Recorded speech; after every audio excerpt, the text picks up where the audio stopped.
And I'm gonna upload the jerseys. That's how we started. All right, what's up, everybody? We live.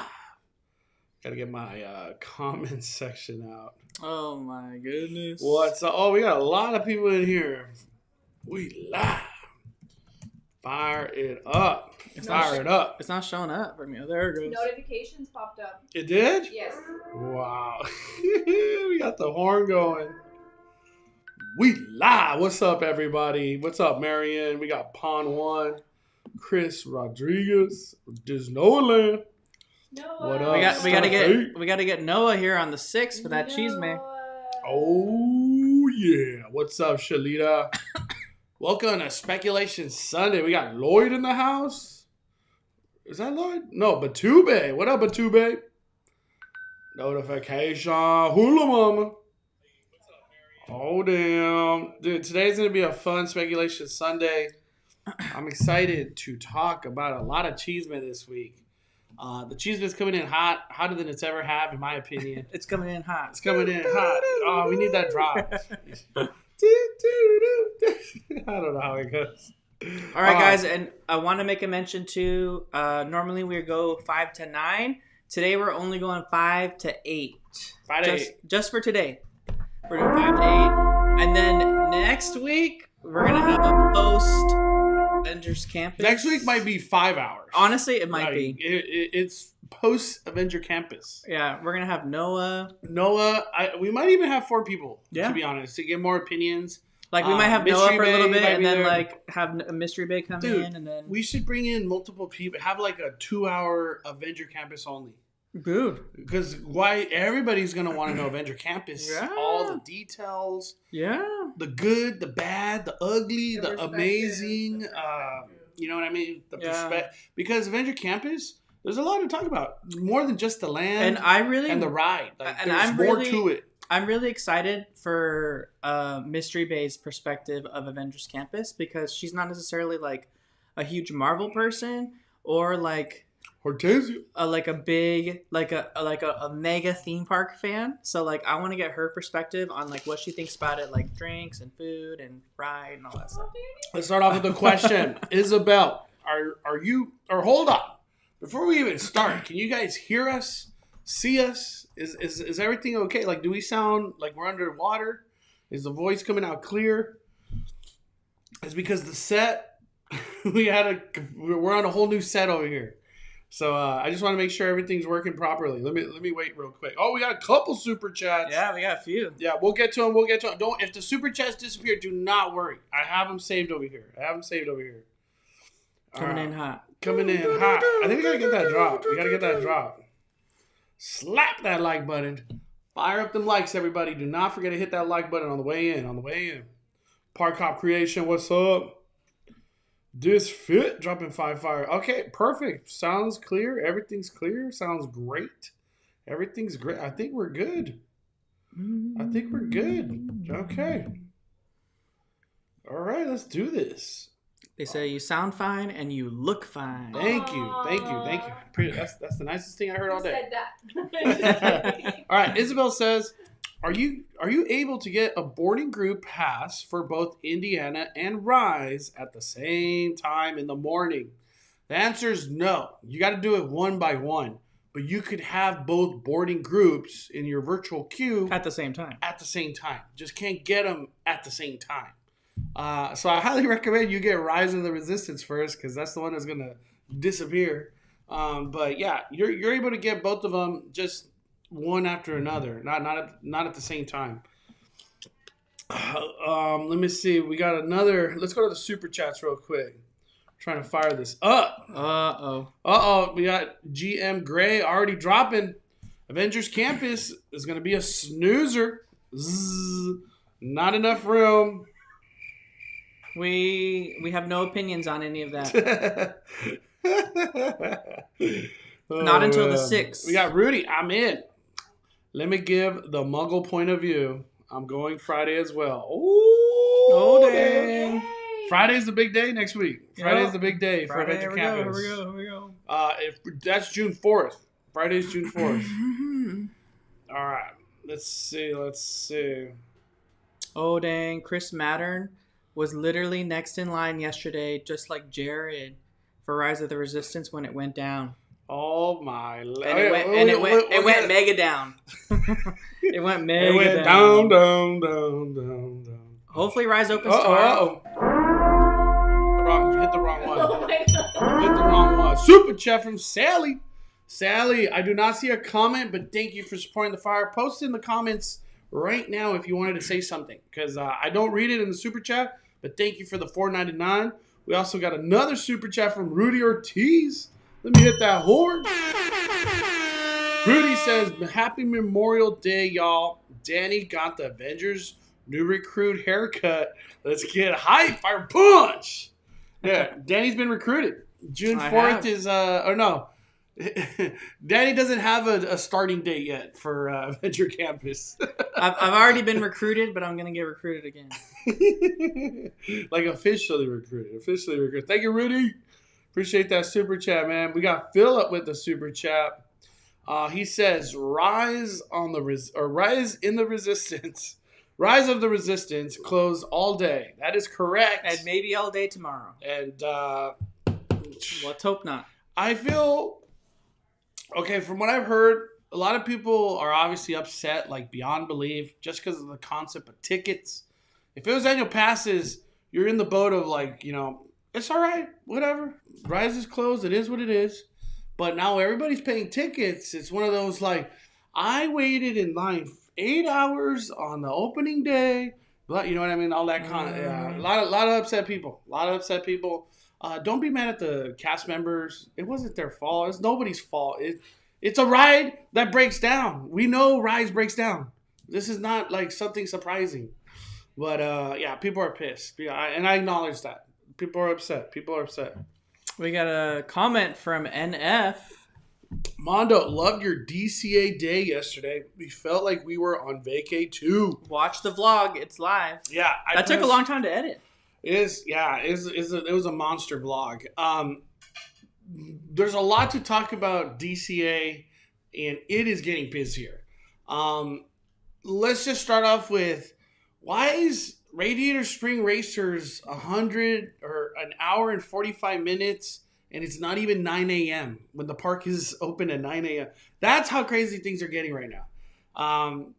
There's a lot more to the story because it is a tale of two tales, but we'll get to that at Disneyland when we speak about Disneyland. If you're new to Speculation Sunday, thank you for joining. Right now we're just doing Q&A, chit-chatting with everybody. But once we go into Disneyland, we only talk Disneyland. Then we go into Knott, where we only talk Knott. And then Universal Studios, where we only talk Universal Studios. And then Six Flags, a little bit. Sometimes we talk about Six Flags, but that's what we're all about today. And we're going to speculate. We're going to talk some crazy nonsense stuff sometimes, but we'll let you know when we get to that crazy nonsense stuff. Because it's Speculation Sunday, man. Take it all with a grain of salt. So we got Mehran Shehravani, who says, "Hey Mondo, I ride Jurassic World and the IREX wasn't even moving a muscle." Yeah, he's sleeping. That is one of the IREX's best moves. It's camouflage. Everybody takes a rest day on Sundays, man. I'm sorry to hear that, Maron. That sucks. I've actually been on it too, where it doesn't move. It's just theme parks pushing the envelope with animatronics and stuff, man. It's bound to happen. It's like off days. I hope when you go again, though, Maron, it's working, because that final scene is epic, man. Epic. Mondo, we have a good question here that we could both answer, but I forget what it was. Where is it at? Oh, damn. We're getting a lot of super chats. Thank you, everybody. Yeah. It's because on my end, I'm a little behind, but I see it all. Don't worry. Moderators. Shout out to the moderators, by the way. Thank you for your time. Thank you for everyone's time joining today's live stream. Appreciate all the support. This is something that we just love and truly like appreciate doing every Sunday. You guys have made Speculation Sunday amazing. I just want to say thank you. Thank you from the bottom of my heart. It's just so much fun every Sunday. We got Abigail says, do we have a price on the mini spider bots? I know the full size is $80, But what about the minis? The minis, I could tell you right now. I think they're $24.99, right? I think it might be $29. $29.99. Yeah. Let me see. So I was like, I remember picking it up and like looking at it, but I don't remember the price. I remember it was 20-something 99. Yeah. If I had to take a guess, it's either $24.99 or $29.99, Abigail. Yeah, it's in that price range. It moves, it lights up, its eyes light up, just like the regular spider bot. Mm-hmm. It doesn't look cheap either. It actually looks pretty good. It actually looks good. Yeah, honestly, I would be happy with the mini one because I don't really. You don't have to carry the big one all day. Just saying. So the mini one's kind of cool. Yeah, the mini spider bot is cool. I'll tell you right now, I'm watching my own video that I did earlier because I remember I went over it. Here we go. I go to the regular spider bot. Yeah, I'm pretty sure it's $24.99. There's a lot of stuff that they oh, there it is. There it is. Let me see.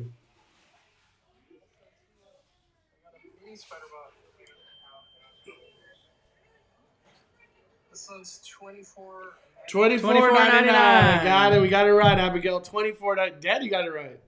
Heck yeah. Okay. Let me go back real quick. Get these super chats. I don't want to miss anybody out. Okay, we got Rudy. We got Philip. Let me see. All right. Trying to catch up. Here we go. Cy FPV with the super chat. Dropping 5.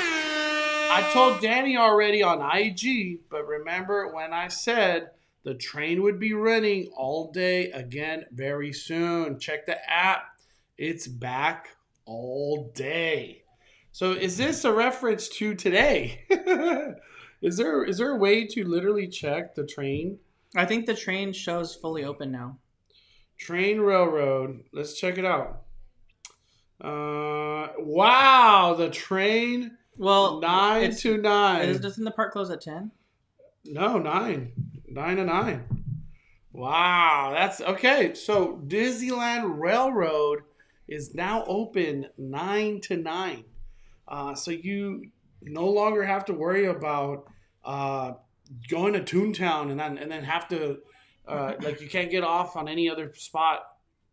Or not get off. You can't board on any other spot other than Toontown. So that's really cool. Thank you, Cy FPV. I appreciate all that insight, man. That's crazy. So the whole railroad situation, just as of yesterday, they were literally only letting you board as a 2:30.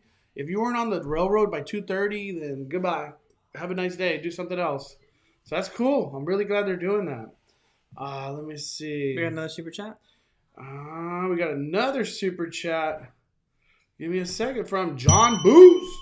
Dropping 5. Can you get a ticket and reservation and then cancel the reservation to just have the ticket and then make the res later?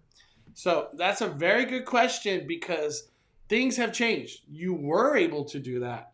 Now you cannot cancel and just have a ticket. You essentially have to cancel into another ticket. At least that's how I've interpreted it. You can cancel and change your reservation. You have to change the reservation. Yeah, so I don't know. I don't know that it lets you just cancel it and then just have the ticket. Yeah, I don't think it does. Because, like, I rarely buy just one ticket. I always do a multi-day because to get the more bang for your buck. And when I do multi-day, when I cancel a day, I have to, they give me the little window. Like, you better get a day in this window or else it's going to expire anyways.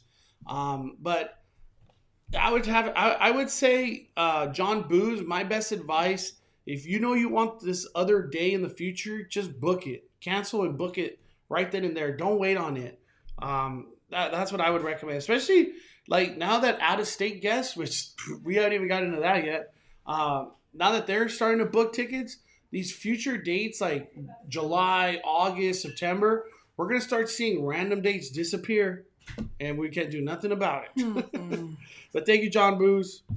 We got a super chat from LOL Daisy. About to head out to Knott's for summer nights. Dang, lucky.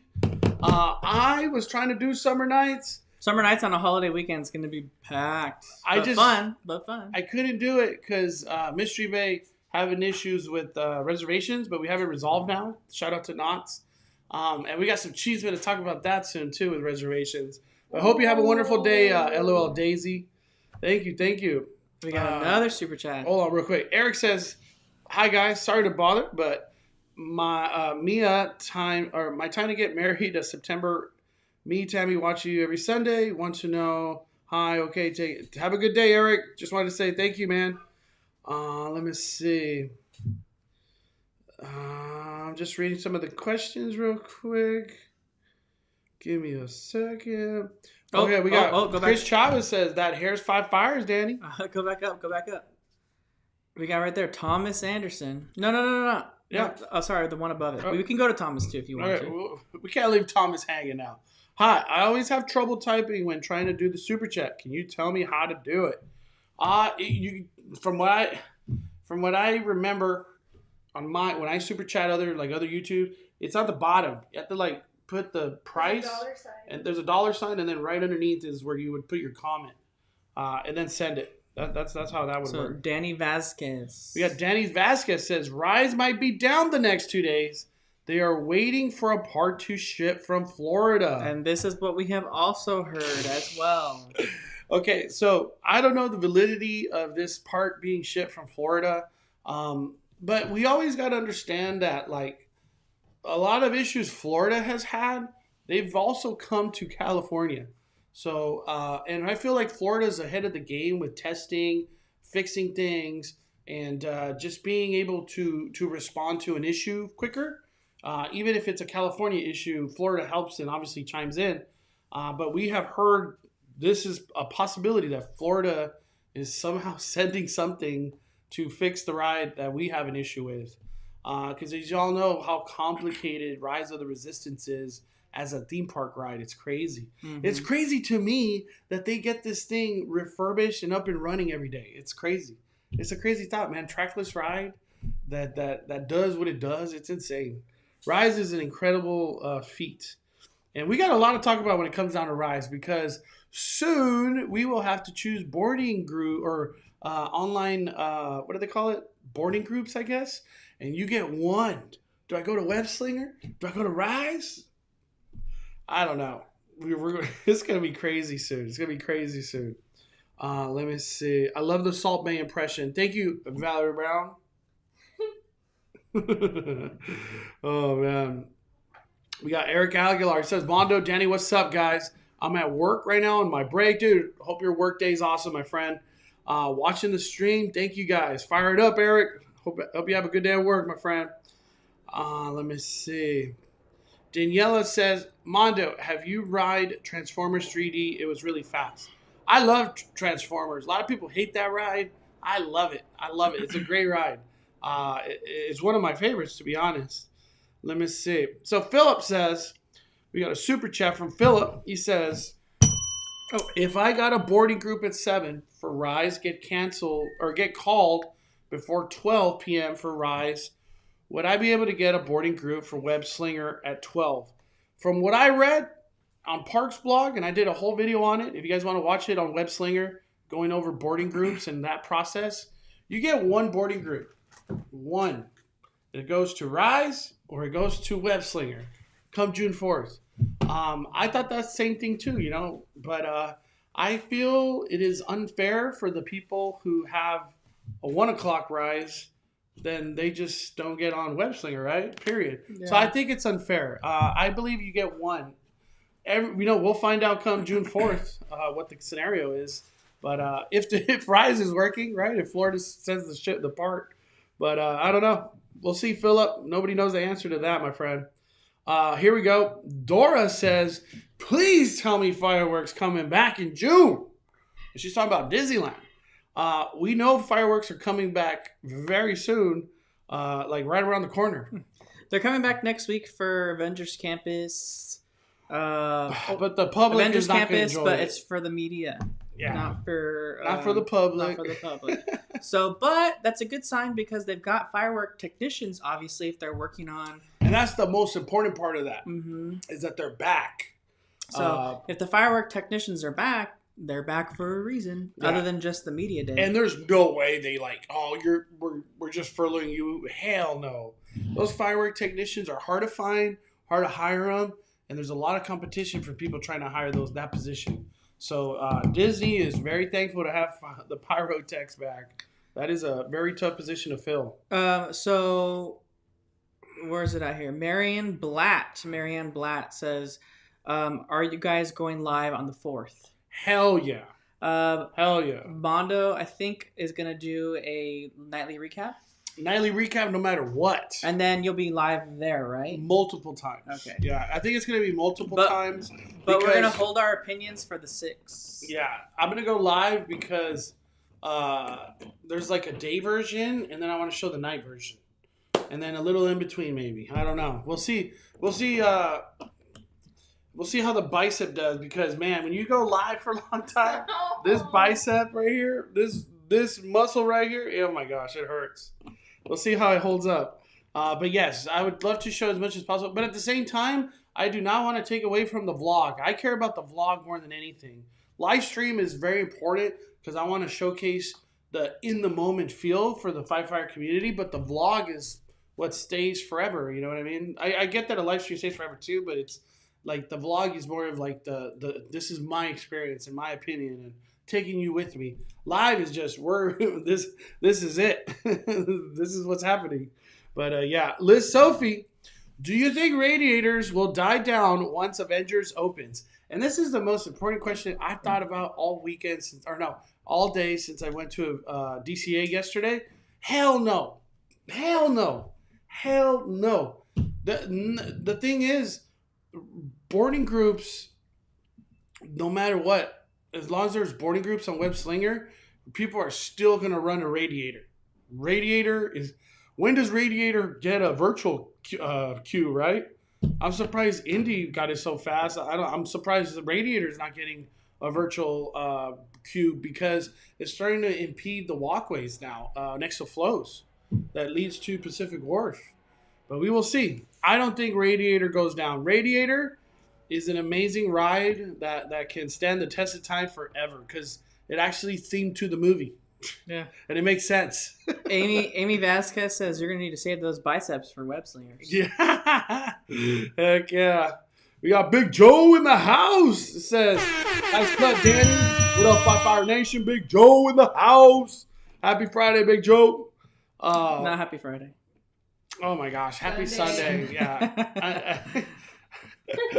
Needs a coffee. You need your coffee. Where's it? Oh, I got the coffee. I do got the coffee. Let me see. This is a great question from Nina. Any word when more restaurants will open inside the parks, Danny? Nina, I don't expect them to open anytime soon. Disney World has been operating at like low restaurant capacity, or not just low restaurants, for more than almost a year now. So I doubt we'll be getting them back before they do. That's one thing. It's not necessarily the capacity and the Rona restrictions. It's Disney doesn't have the staffing.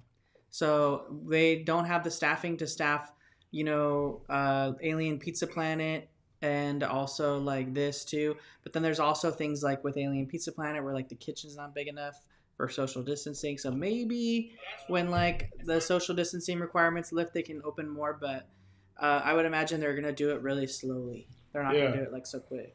Another thing too, I made sure to show it in my DCA vlog yesterday. Award Wiener still has the most simplest, terrible menu ever. They don't have their old hot dogs? They have not no got film strip fries? Nothing. It's still that corn dog or I don't even know what. It's just not good. I forgot what I showed. We need film strip fries, Disney. We need award wieners to come back. Yeah. We need schmoozies to come back. We need Smoke Jumper Grill to finally go full menu. Yeah, we don't want the Monte Cristo there, okay? I don't. I don't know. People have been pretty happy about the Monte Cristo. I heard it's good. I'm just not one. I miss the burgers that were at Smoke Jumper. I miss the burgers more than anything. But let me say this. I don't get a Monte Cristo because I don't want to just go straight into food coma right after I eat. You know what I mean? Yeah. Monte Cristos hit hard. Those things hit hard, man. Let me see. We got We got Maricela. Will there be a Blue Bayou video? I've been bombarded a lot, and I'm sorry. I just want to say this to everybody. Sometimes family time and just priorities like that take over life. And I have to slow down my life because it's just priorities go elsewhere, you know. I had graduation party stuff to do, and it was just very important to me. But I promise you, I don't think it'll be tonight. It will no later. That video will be out by tomorrow. The Blue Bayou full review breakdown. I'm actually going to put some really nice effort into it. Put some music in there. And yeah, I just want to say it'll be out tomorrow. By tomorrow. We got a super chat from Philip who says, if I got a boarding group at 7 a.m. for Rise of the Resistance, get called before 12. Oh, you did? Yeah. Didn't see that one. Thank you, Philip. We got Darnell Wright then for the next one. Darnell. Where is it at? We got to get through. We have a lot of them. Well, I don't think I went over Darnell. Mondo, what did you think about your dinner at Blue Bayou? I loved it. It was my first time eating at the Bayou. It was great. The ambiance was great. Let me just make it very clear. There's like maybe less than 10 tables being served in there. So when it comes down to customer service, it's like right here. Like my soda got right like this hot, this low before they refilled it every single time. It's just they're on top of their game. Bam, bam, bam. But the food was great. The ambiance was great. What I thought was really cool, a lot of people knew I was at Blue Bayou, so when they were driving with the boats, they were like, fired up! And then, like, because you really can't see people because they all look like a shadow. So I would just be like, yeah, fired up. So I was being obnoxious in there probably, but it was fun. I loved every minute of Blue Bayou. One thing I really wish Disney opened up more reservations, but I understand why they're not because there's like 10 tables in there. That's why there's no one could get reservations right now. Yeah. And it goes out 60 days. So it's just tough. It's a tough reservation right now, but I loved it. We got a super chat from Joe Hughes who says $10. Oh, damn. Let me and hit says, the horn. my family looks forward to Speculation Sunday every week. You guys are very entertaining. Keep up the great work. Thank you, Joe. Appreciate it. It's because Danny's such a hard worker, man. Dude, we've been grinding since like April last year on Speculation Sunday. It's like we were talking about theme parks when nobody was talking about theme parks, quite frankly. We've kept the theme park spirit alive. Now that theme parks are open and almost, I don't want to say like they're fully open because there's reservations, but man, we're getting closer and closer where you could just, I have an annual pass. Closer every day and I'm almost there. I'm almost there. But I just want to say, I could use my annual pass like it was intended to, you know? And we're getting closer. No more singing? I'm just kidding. All right, we got a super chat from Roberto Roberto! Frey, Dropping super chat. Sends $5 and says, is there a way for different people in a party to get a boarding group, one for Rise of the Resistance, one for Web? You just got to separate. And do your own on each app.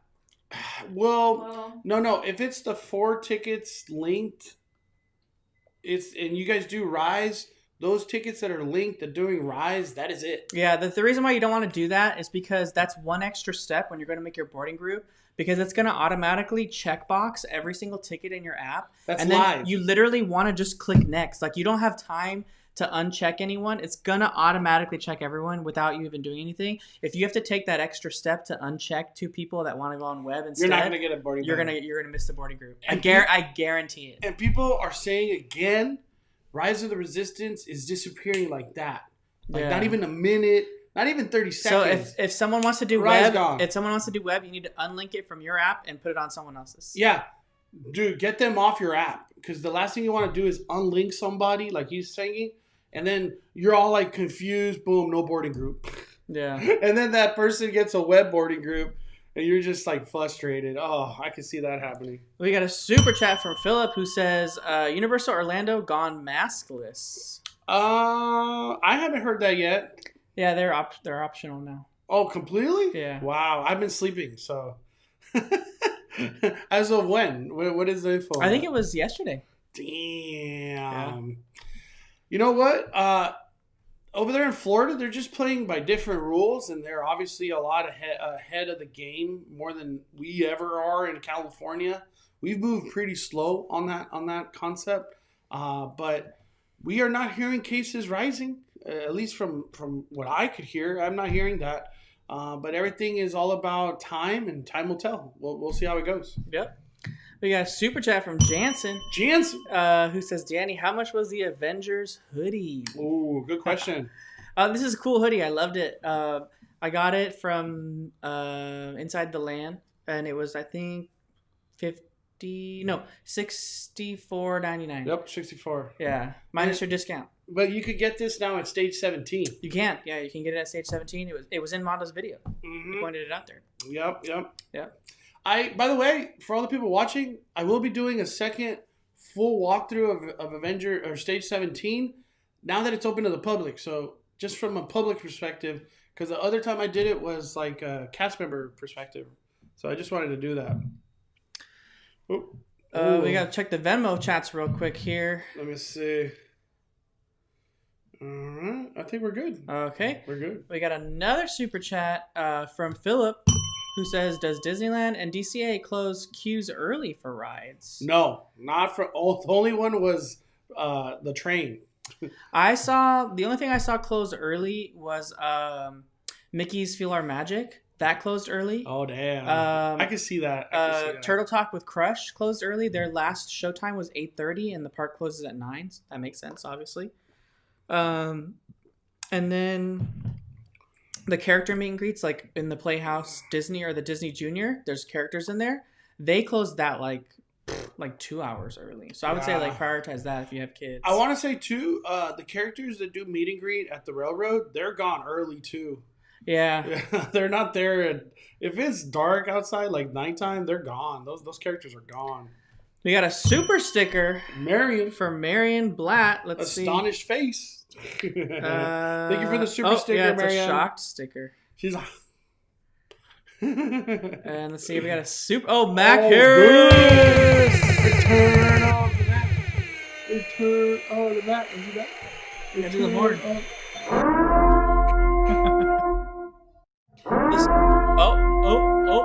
Mac Harris dropping $99.99. We'll give him a bougie bell too. Mac Daddy. This super chat goes out to Brittany Pompa and the Pompa ladies. I know they're watching today, taking in your positivity and good vibes that they're so deserving this time. On behalf of the Mod Squad, fired up. Mondo and Danny fire punch. Woo! Yeah, Mac getting me motivated. All this motivation talk, man. Dude, Mac, thank you for all the blessings, my friend. I appreciate it. Hope you're having a wonderful weekend. And we heard your song when we were having Shabu Shabu. Yeah. Return of the Mac. Every time I hear that song, I think of Mac Harris. Every single time. Aww. Every single time. Let me see. We got one more super chat. Thank you, Mac. Appreciate the blessings. Dropping to $99.99. We got one more super chat from Veronica Gonzalez, and then we're going to head on into speculation. All right, let's do it. From Veronica? From Veronica Gonzalez. Got it. Here we go. $5. Hondo, Annie, from your experience, what's the best day of the week to visit Summer Nights at Knott's Berry Farm? Well, I thought Summer Nights was every day, but then Mondo said it's only Friday, Saturday, and Sunday. Yeah. So because they kind of made it seem like that would be every day until September. I gotta say this, and I'm talking for the people. Knott's needs to make things a lot more clear of what the heck is going on. What are the new foods that have arrived for Summer Nights? What time Summer Nights starts? Who's going to be playing? All that stuff. Like in a flyer, some tweets, Instagram posts. Get me ready. Or make it easier to see on the app. Or on the app. Like make it where like Wednesday, Thursday, you build up the momentum for like what's coming on Fridays, Saturdays, Sunday. A lot of people are lost out there for summer night. Oh, you got to buy a lanyard? People don't even know. And the number one question we get is summer nights something we pay extra for at Knott's Berry Farm? The answer is no. It's all included. If you are in the park, it just turns into summer nights at 5 o'clock, 5 to 10. So, and then the one thing, let me tell you why I'm saying what I'm saying. I was in the parking lot going into Knott's at 8:45, right when all the fireworks went off. And I started recording the fireworks from the parking lot, like a good angle, right before you go on the bridge to cross over into Knott's. And this guy behind me and his family, remember that? This guy behind me, I was recording. I was like, oh, I caught the fireworks from a cool angle. Oh, yeah. That was funny. And this dad's like, he tells his wife, bleep, bleep, bleep. The fireworks are going off right now. What the bleep? No one told us. Bleep. This is bleep, bleep, bleep. And I'm like, this guy just ruined my whole video. He's just cussing in the background. And I thought to myself, you know what? No, how is he supposed to know that the K ceremony with the fireworks is going to go off at 8:45? He had no idea. There needs to be more like awareness of all the events, the characters, and not just through the app, because a lot of people don't look at the app at Knott's. I'm just being honest. A flyer is like the best way to do it. I know it costs money to do flyers, but it would go a long way. And people like, oh, I could do this at this time. They have entertainment at this time. I can meet kettles at this time. Oh, look at all these new foods that arrived at Coasters. Look at all, you know what I mean? That needs to happen at Knott's Berry Farm. And I keep saying it. And I'm just being honest. Yeah, because if it wasn't for Wilf, we would never have known that the Sidewinder or the Super Fun Bun were even a thing. Or the donut sandwich, for that matter. Dude, the Super Fun Bun's real. I know. It's $20. And, I mean, honestly, for that price and that size, it's not a bad price. What? You can share that with 6 people, and I'm not lying. Probably more than 6 people. Is it quantum sized? No, it is. It is, like, gigantic. Ken Castillo says, Mondo, throw me some bread. People did yell that on Pirates when we were at the Blue Bayou. There's just no, they don't give you bread no more. I don't know if they gave you bread back then in Blue Bayou, but. They used to give you like cheesy bread. Yeah, because I used to always say, throw me a breadstick. Like, that was the only joke I had on that ride. We got a super chat from Raul the doctor. Doctor's in the house. He says, what's up, Mondo? And fresh cut Danny. Yeah, Daniel here with the fresh cut. I was supposed to see Big Joe today, man. It's just, I couldn't make it. I'm not with the fresh cut. Hopefully next week I'm with the fresh cut. With that mohawk. Yep. Bohawk. I'm going to have the hawk back. We got a super chat from Alexandra G, who says, hey guys, I've already been twice since reopening. Should I hold off until fall? Oh, are we talking about Disneyland, Knott's, Universal? What are we talking about? Alexandra, it depends what theme park you're talking about. We got another super chat from Philip, who says, but thank you for the super chat. When parks close and people are still in line, can you imagine, especially with the super long waits, can you imagine how late cast members get out? Yeah. Oh, I felt it. I worked that in 2007. Yeah, I did it too. Welcome to Disneyland. Disney, as long as you're in line, they allow you to ride the rides. Mm-hmm. That's how it's always been. It's been a rule for a long time. We got a horn here. Damn. Super chat, Brittany Papa. Go ahead. Brittany Papa. We got a Lotte horn. This super chat is dedicated to Mac Harris. Thank you for your genuine kindness during this time. Danny and Mondo, Mac Harris. New song is Jump by Criss Cross. Jump, jump. The Daddy Mac, I'll make you jump, jump, jump. Dude, I haven't heard that song in so long. Oh my gosh, I love that song. But thank you, Brittany Papa. Hit that horn. The Papa ladies, that's for the Papa ladies. I love the Papa ladies, man. Love the Papa ladies. Real quick, the Fan and the Fanboy podcast. Mondo, any merch in Stage 17 looking low in quantity? Any buy now items before they sell out? The Funkos. The only thing I could tell you, the Funkos. There was like 4 when I walked in, and I was one of the first 3 people to walk in there. Yeah. And the only Funko that was left by the time I looked was a busted Iron Man box. Mm-hmm. They're all gone. Funkos are gone, and they have not restocked today. From what they were told is that stock has been thrown into the land. So when come Avengers Campus, June 4th, you could be able to buy a Funko in the land, not at State 17 anymore.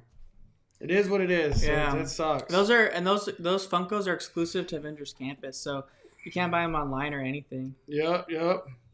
And Harmony says Knott's needs to step it up. The fire pits kept going out, and yeah, flyers.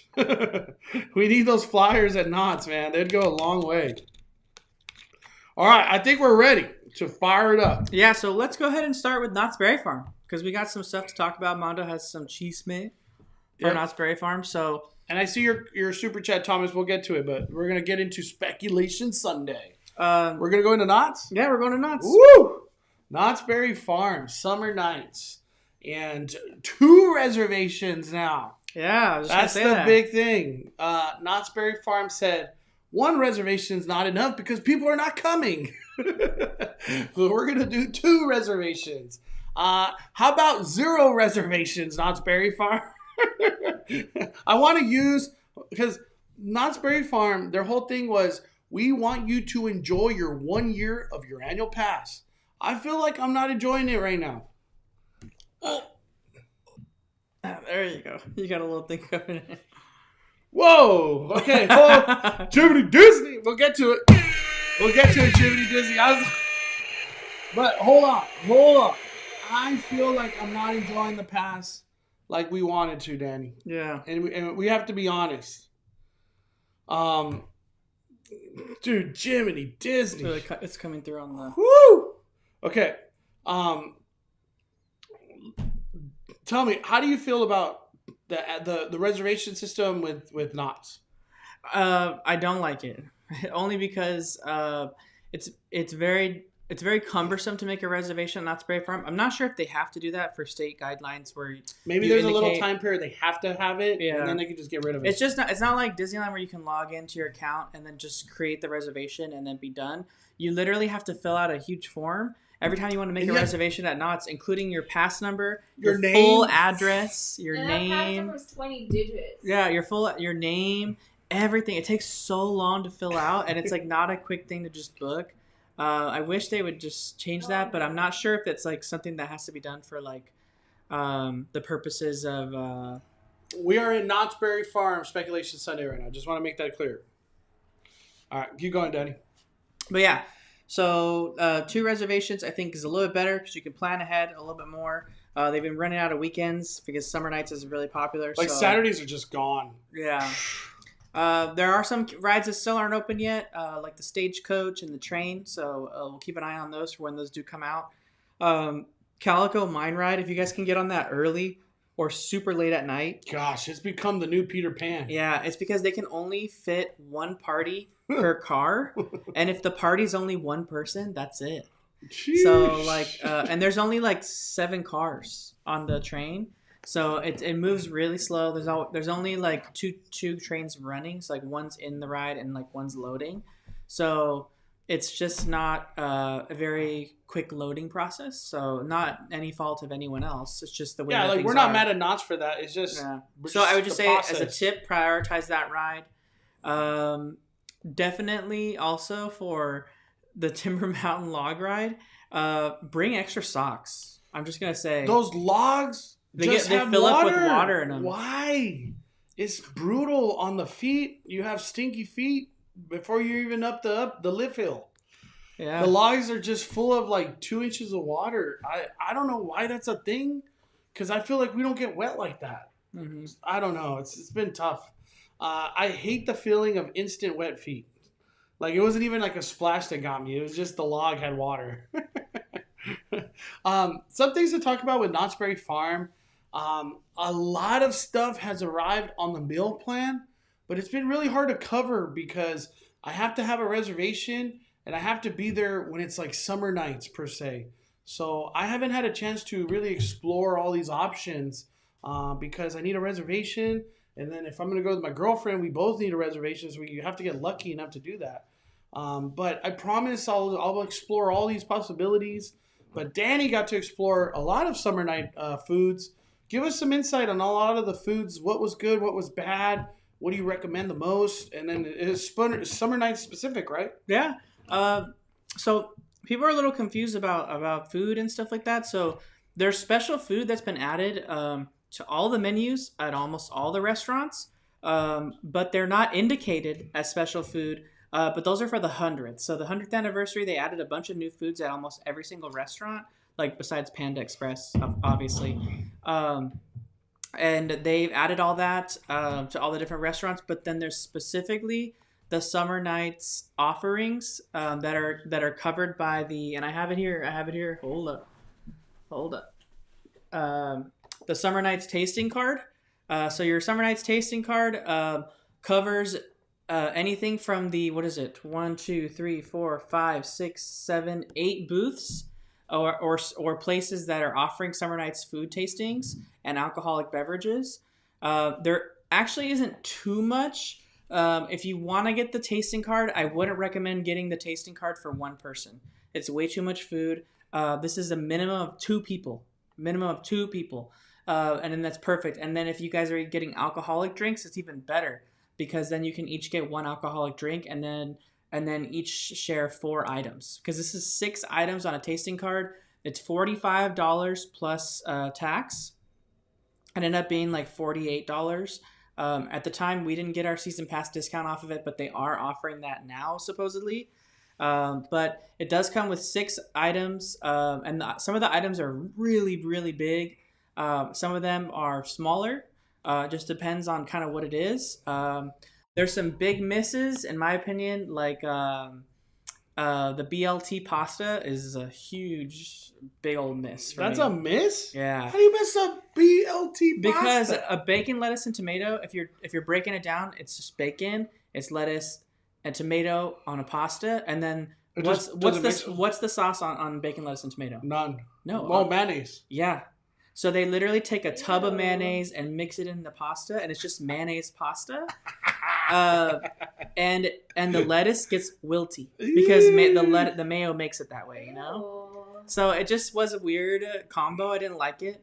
And it's a cold pasta because you got to serve mayonnaise cold. So it just wasn't good in my opinion. But there were some great hits like the cod po' boy sandwich. That was really good. The Hawaiian cod po' boy. That's over by the Calico stage, the one that's next to the saloon.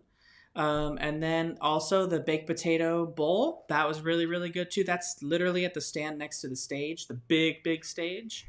And then across from the stage, there's a stand that has jerk, shrimp, and pineapple wraps, and those were really, really good too. I tried those. I really enjoyed it. Yeah. Did it come warm for you? It did come warm. 'Cause I was taking a lot of photos and it wasn't warm. Yeah. So those ew, mayo pasta. It literally, because I was looking, because I don't like mayonnaise. Okay, so I asked the cast or the associate. I was like, is this a mayonnaise based pasta? And she's like, yeah. And I was like, oh, okay, because I don't really like mayonnaise that much. And then she's like, look, I'm gonna be real with you. She's like, I watched them make this. She's like, and they just put a huge tub of mayonnaise in it. I'm like, oh my god!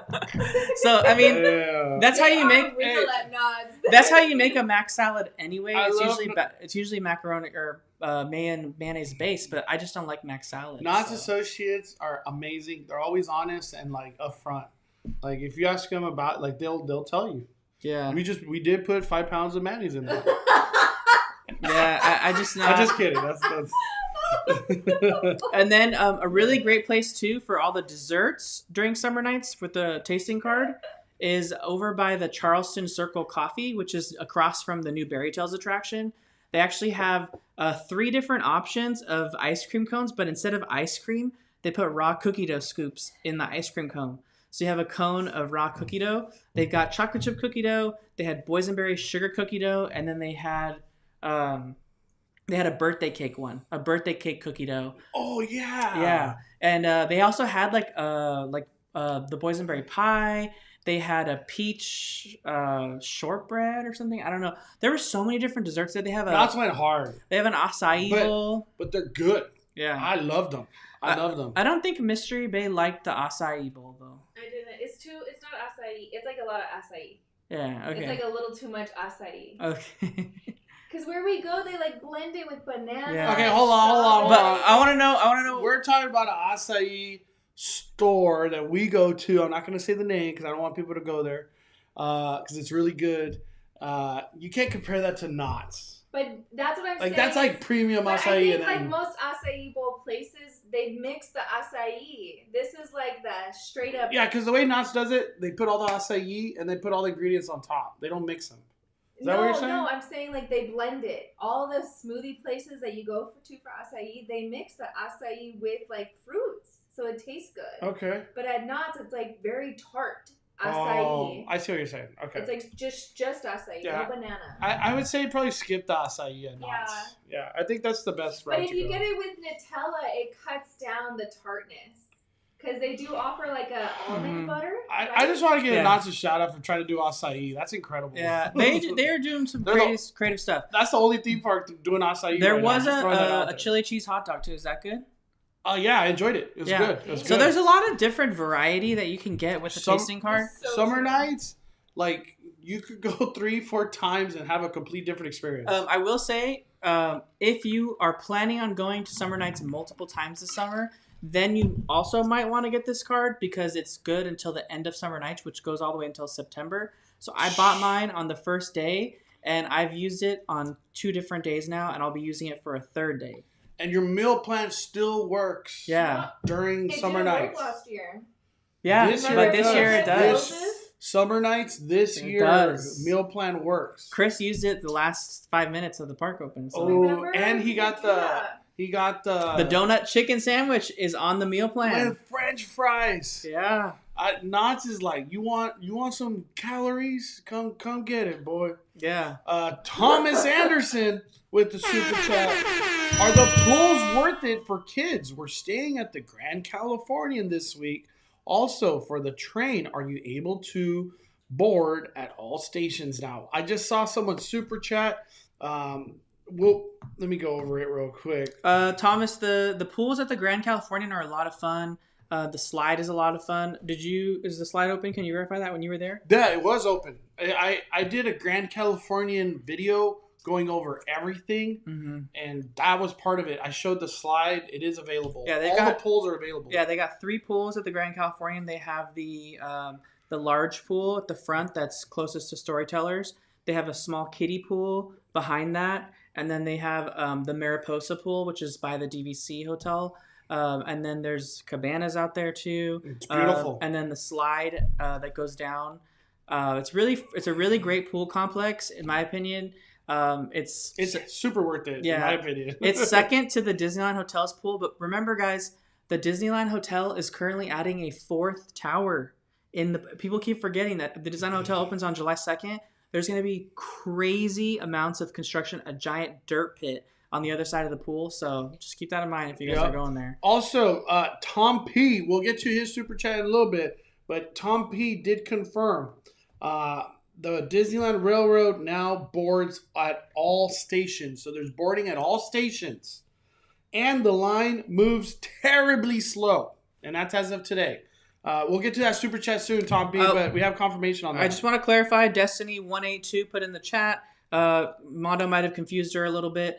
Destiny182, the meal plan works on meal plan meals. The Summer Nights foods has to be purchased with the Summer Nights lanyard or individually. So all the booth foods at the booths or the foods at the restaurants that have like a card like this on the outside, they don't work for a meal plan. You have to buy those individually or use your tasting on it if you buy a tasting card. It's just Mondo saying like in previous Summer Nights, they like shut off the meal plan and you couldn't use your meal plan during Summer Nights like time frame. Yeah. But now this year you can. Because it was 2019, big change into 2021. Yeah. Alexandra says, I was talking about Disneyland and DCA. So is it worth it to return? I have an opinion. Let's wait till June 15th. Yeah. I can't recommend anyone go back to Disneyland or California Adventure until we know what happens on June 15th. Oh, June 15th. Because everything we're talking about is like goes out the window. Yeah. And then Alexandra, wait for my video soon after June 15th because I will document the honest truth of what is happening out there. I ain't scared to show it. Crowds, everything. I'll show it all, man. Mm-hmm. But if it's a positive thing, I'm going to show that. If I don't want to say a negative, but if it's crowded beyond belief, I'm going to show it. Why would I not show? I want to help you plan your visit on your next trip. And I said this on my Instagram. I'm going to say this again here on YouTube. When I show crowds and huge lines and this and that, it's not to discourage you to going to the theme park. It's not to give you anxiety or mislead you or any of that. It's to show you what the heck is going on at the theme parks at the current situation, which is as the filming of that video. And the reason I show that stuff, so when you come to the parks, you know what to expect. You know what's happening. You know what to navigate your trip through. And if you watch my DCA vlog, it was a perfect example of why I do videos. I said Radiator Spring Racers was an hour and 45 minutes before 9 a.m. So how about you go to Pixar Pier, get on Incredicoaster, Toy Story Mania, Silly Symphony Swings, the Jumpin' Jellyfish, Goofy Sky School, Little Mermaid. You could do all of that in like an hour and a half before you have to go wait your hour and 50 minutes, since you're going to have to wait that long period over there at Radiator Spring Racers. Because what happens after the Radiator Spring Racer rush? Then they all go to Pixar Pier, and it gets nuts now. So that's why I do videos. I show you the real situation of what's happening out there at the park. So I hope you guys appreciate that. I'm not trying to scare or discourage anybody. I'm encouraging you to go to the parks just with a plan. That's the whole point. And the right expectations. And the right expectations, yeah. Because sometimes with this new Disneyland that we're going to, you have to take a lot. Hey, I'm not doing that today. It is what it is. But hey, I have now free time to do all this. Yeah. I think the most important thing is that we're trying to, I think what Mondo's trying to do is try to put out what it's looking like every single week. I mean, Mondo's been trying to go once a week, which is really hard financially. He's doing that all on his own. Yeah. And that's he's showing you what it's like each week. For all the people on social media that showed you what it was like the first week they went to Disneyland and then are claiming that that's how it is, that's not how it is. And that's how it was for like 2 weeks. And so this is just, if you're going, obviously if you're planning on going like June 24th, wouldn't you want to see a video that was like closest to that date that you're going as possible? You know what to expect. That's the reason for putting these videos out there, is so that you can see what it's like around the time that maybe you're interested in going, or maybe you have a reservation to go. It's not to try to like scare anyone. It's to show you what it's really like. Because if I'm just a person that went the first week that it opened and is recycling that same information over and over again, that's not accurate to what it's like today. When I went to Disneyland, the last time I went to Disneyland was the first weekend that it was open. I haven't been back since. But when I went to Disneyland, Pirates of the Caribbean's line was right there, like right in New Orleans Square. Now Pirates of the Caribbean line is all the way by Big Thunder Mountain's main entrance. So I didn't experience that. So that's not something that I can comment on because I wasn't there for that. So JD Cubano. Yeah, so it's just showing you guys like updated like what you can expect. I think that's important because if I had just recycled my information like from that first week, you would go thinking things are 10 minutes. Yeah, and it's not going to be that way. Like some of the things though, like yesterday, our friend Jared was there yesterday. He said he was quoted 55 minutes for Haunted Mansion and only waited 20. So can't beat that. Things can be that way. So they are going to look specifically too for Haunted Mansion. Haunted Mansion's line looks terrible. But really, you got to think about it. As soon as you get in the mansion, you're on the ride. You're in the ride, yeah. So like, no indoor queuing. And we'll get into Disneyland later. Let's go. Brian says, Mondo Danny, does the 2 reservations mean only for Knott's and 1 for Soak City at the time, 2 for each park? It means 2 plus 1. 2 plus, exactly. 1 for Soak City, 2 for Knott's. That's what that means. Yeah, that's specifically outlined on their page. Yep. Let me see. Do you got the super chat from? This is great from Sandra. I noticed they don't have times anymore for reservation. That is super correct. That's correct. Knott's Berry Farm did away with the reservation times. And I kind of want to say I was a little saddened because with reservations, Knott's created this like empty, or not empty, but very low capacity experience from opening till like 2 o'clock where you have the whole park to yourself. So like whoever got those lucky reservations in the morning, you were having the best Knott's experience ever. And now everybody can just show up at 10 a.m. and it is what it is. So things have changed. But I love that Knott's went with the no time because now it is what it is, right? Steven Turquoise in the chat. I'm trying to find him here. Hold on. Can you search it? Yeah, maybe? I got you. Let me see. Like this? Yeah, there we go. There we go. I got it. He's asking for summer nights, what are the top 3 items to pick from the tasting card items? There's 3 that I would say. We've got the let's see here, the loaded baked potato bowl from the stage one right on the stage. That's on my list. Yeah, it was really, really good. Loaded baked potato bowl, the pineapple shaved ice with vanilla ice cream. If you kind of like a Dole Whip flavor with a vanilla ice cream mix, it's essentially like a. You have a picture of that? I do have a picture of that. We got to show them that one, Danny. Because I know a lot of people are visual. They could hear all this and be like, Can I send you a video of it? Drop it like it's hot. Thank you, Park Hop Creations. I appreciate those kind words. Thank you, everybody who's saying kind words right now, man. I appreciate it. And I want to say this too. Every time I go to Disneyland, it's out of my pocket. I ain't sponsored or someone giving me money or something. I'm paying out of my pocket, and it is what it is. You know.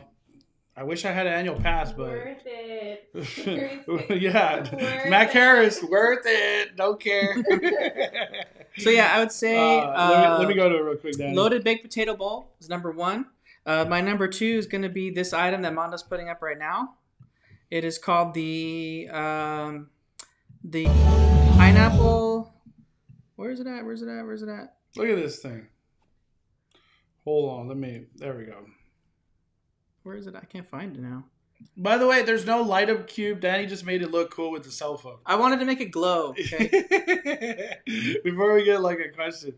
Yeah. And this is a good serving. Like this could easily. It's huge. It could fit. That's huge. That's 2 people right there. Yeah. Easy. Oh, there's no way one person. Chris could barely like even eat that. You know what I mean? So this is called. Why can't I find it now? Pineapple. Right there. Pineapple shaved ice. So it's pineapple shave ice, and it's got chunks of pineapple in it too. Worth it. And it's got vanilla swirl on top. Heck yeah. And how many fires did you give that pineapple? I would say 4. Okay. 4. And then the third item I would recommend is the Hawaiian cod po' boy. So it's a po' boy sandwich, but it's got like a slaw on top. Drop a photo. I got a video. Oh, damn. I don't got no photos. I'm shocked Danny's saying that this po' boy is good.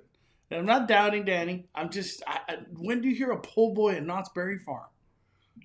Dude, Knott's took it to another level with these tastings. I passed on that one. I was like, nah. Oh, Danny said it was good. Amazing. He said it was amazing. Now I regret Chris gave it a slap. Damn.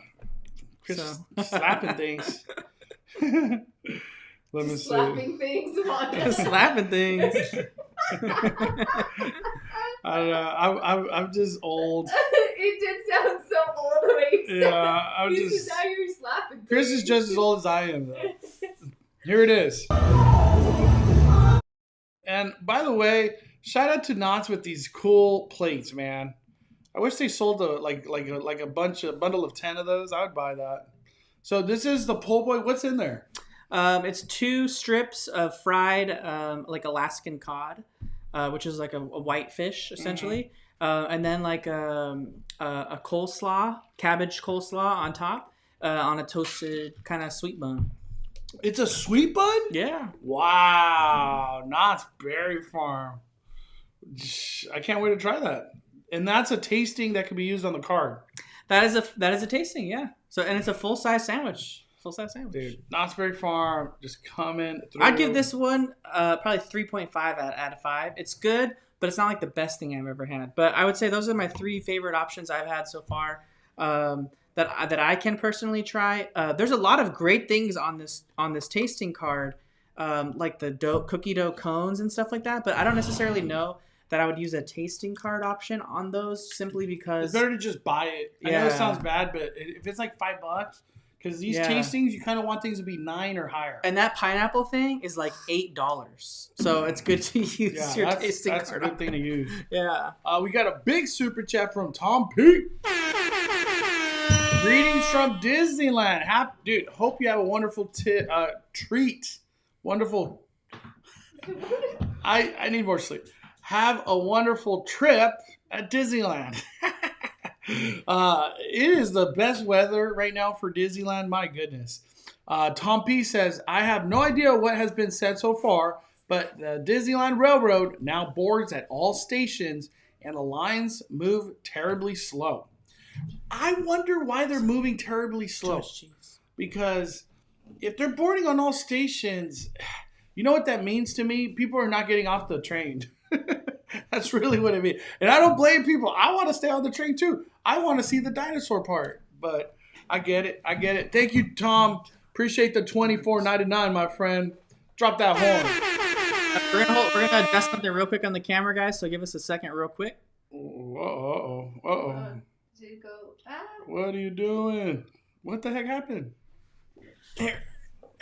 What are you guys doing? I'm gonna adjust something real quick. Hold on. Do you want me to zoom in? No. Do I swipe up? No. Oh! Did I lose it? Are you good? Oh, okay. Everything that's seen there, everyone can see it. Just saying. Oh, okay. That's what I meant to do. The do not disturb? Yeah. Yeah, because you were getting notifications, Mondo. Nobody can see anything. The right phone? Nobody can see anything. No, is that what they're saying? I don't know. Can you see now? They're hellbound spound. They said hot mic. Hot mic. No, you gotta lower it. Lower it? Yeah. Lower. And then a little this way. Oh, man. Welcome to Speculation Sunday. No, it's bad. It's bad? Yeah, it's like you gotta bring it lower. Here, I got you. There we go. Oh, it doesn't want to stay down. Oh, you know what? The spirit. We're good.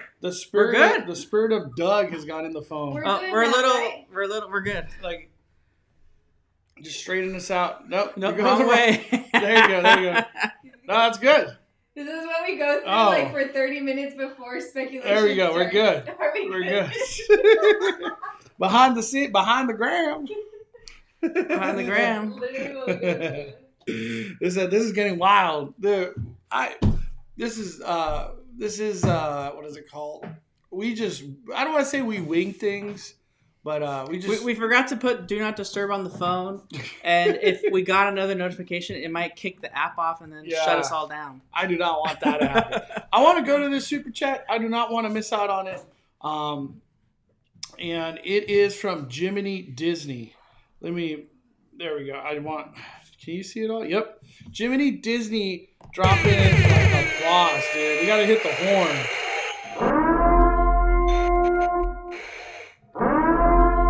Dropping $150 on the Venmo. $150 on the Venmo at the Cali Bet. Happy Avengers Week. Excited to compete in the Hunger Games this Friday. Trying to get that big ass pretzel. Dude, you know what? I'm really surprised. Universal's the one that started the big ass pretzel. I was going to say, Jiminy Disney, you can get a big ass pretzel at Universal for $9.99. and they have the cheese dip now. Remember? $9.99. How much is it at Avenger Campus? $13. Mondo, thanks for being so nice. And Danny Mystery Bay, hope to meet you guys soon too. See who is the nicest of them all. Mystery Bay. The cherry mule at Hollywood Lounge is fire. Damn, a cherry mule. Wow. I am a Moscow Mule connoisseur. I always get a Moscow Mule if I can. By the way, if people don't know where Hollywood Lounge is, it's over there at the corner by Monsters Inc. That is the go-to spot to get alcohol. You could actually wait in line. That's not the case everywhere. You could wait in line and pay at the register like a normal person. But I just want to say I've met Jiminy Disney. Super kind gentleman. Dude, I just want to say thank you for your time. You're an amazing person, my friend. And super Disney fanatic. Can't wait. I would love to. I'm gonna buy you a drink. We love Disney fans. If we could like be in the same boarding group time area, I would love to get you a drink at the lab on June 4th, my friend. Heck yeah, I would love to enjoy a drink with you, Jiminy Disney. So hopefully we get lucky enough, dog, if we could be there in the morning. But thank you for the super chat. Thank you for dropping 150 on the Venmo. Thank you, Jiminy Disney. Appreciate it, my friend. Jimmy Disney is one of the nicest people I've met, by the way. Like, we super kind, super kind. Silty Loam says, can't go wrong with po' boy sandwiches. You can't go wrong. I'm just shocked that Knott's is doing it. Yeah. Someone else said, you trip, or I think it's Darnell or someone else said, you trip and it's just a fish sandwich. But I'm like, okay, maybe it is. But they're calling it a po' boy, and we're going to go with it. I was going to say, it's not really a po' boy.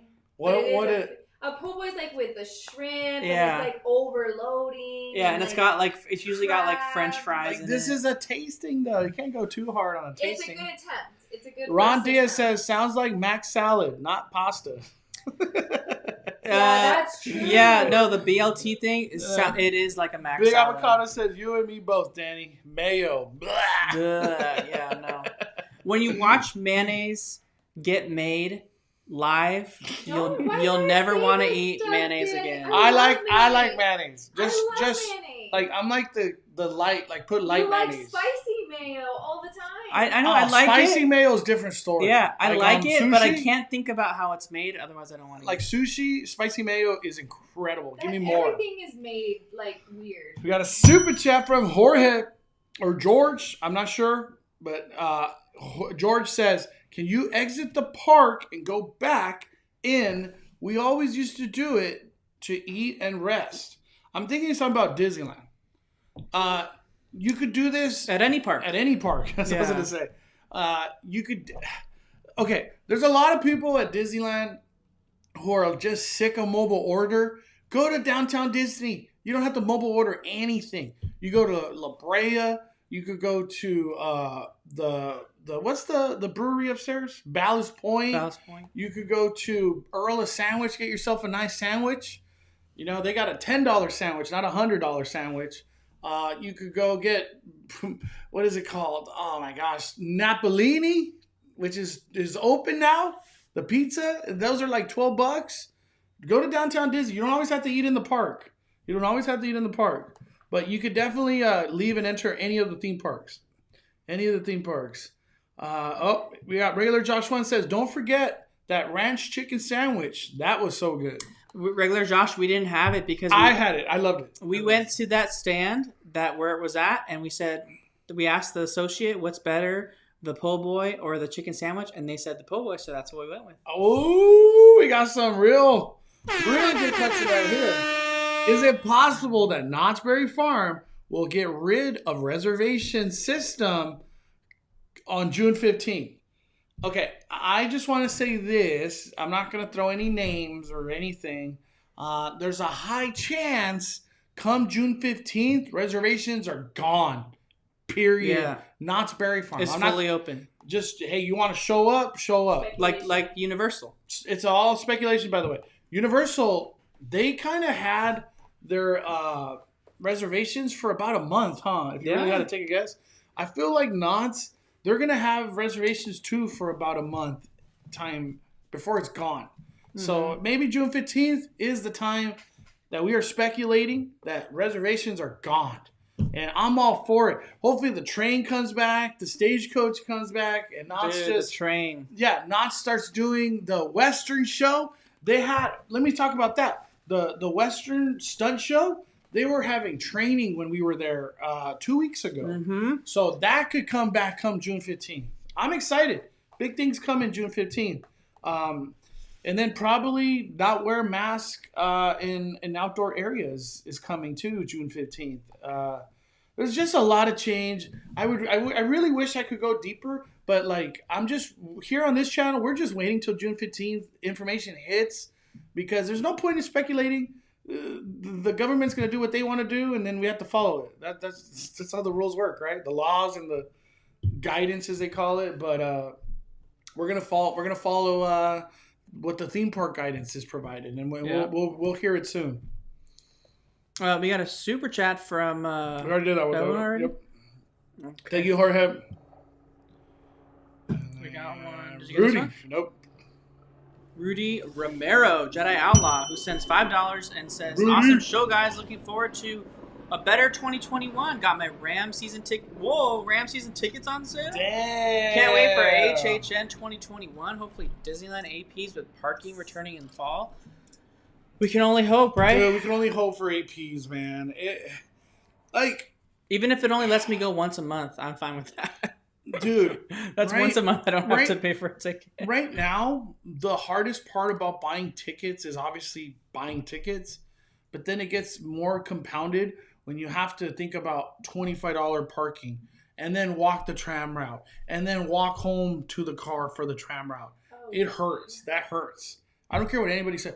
Imagine all the merch you're carrying.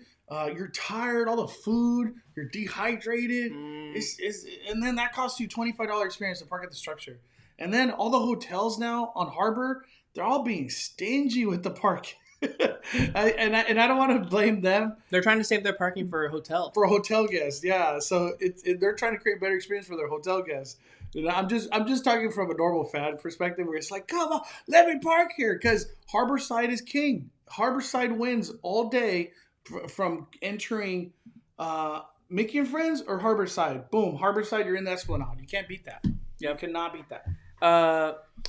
We got a super chat from Disney Adventure Vlogs. What's up, Paul? He says, "Hey, Mondo, what do you think about the Pyrotechs coming back? Also, Disneyland Railroad is boarding at all stations running until closing." Mm-hmm. Yep, we already got that information. But for the Pyrotechs, I'm happy. I could almost, without a doubt, speculate Mickey's Mixed Magic is coming back.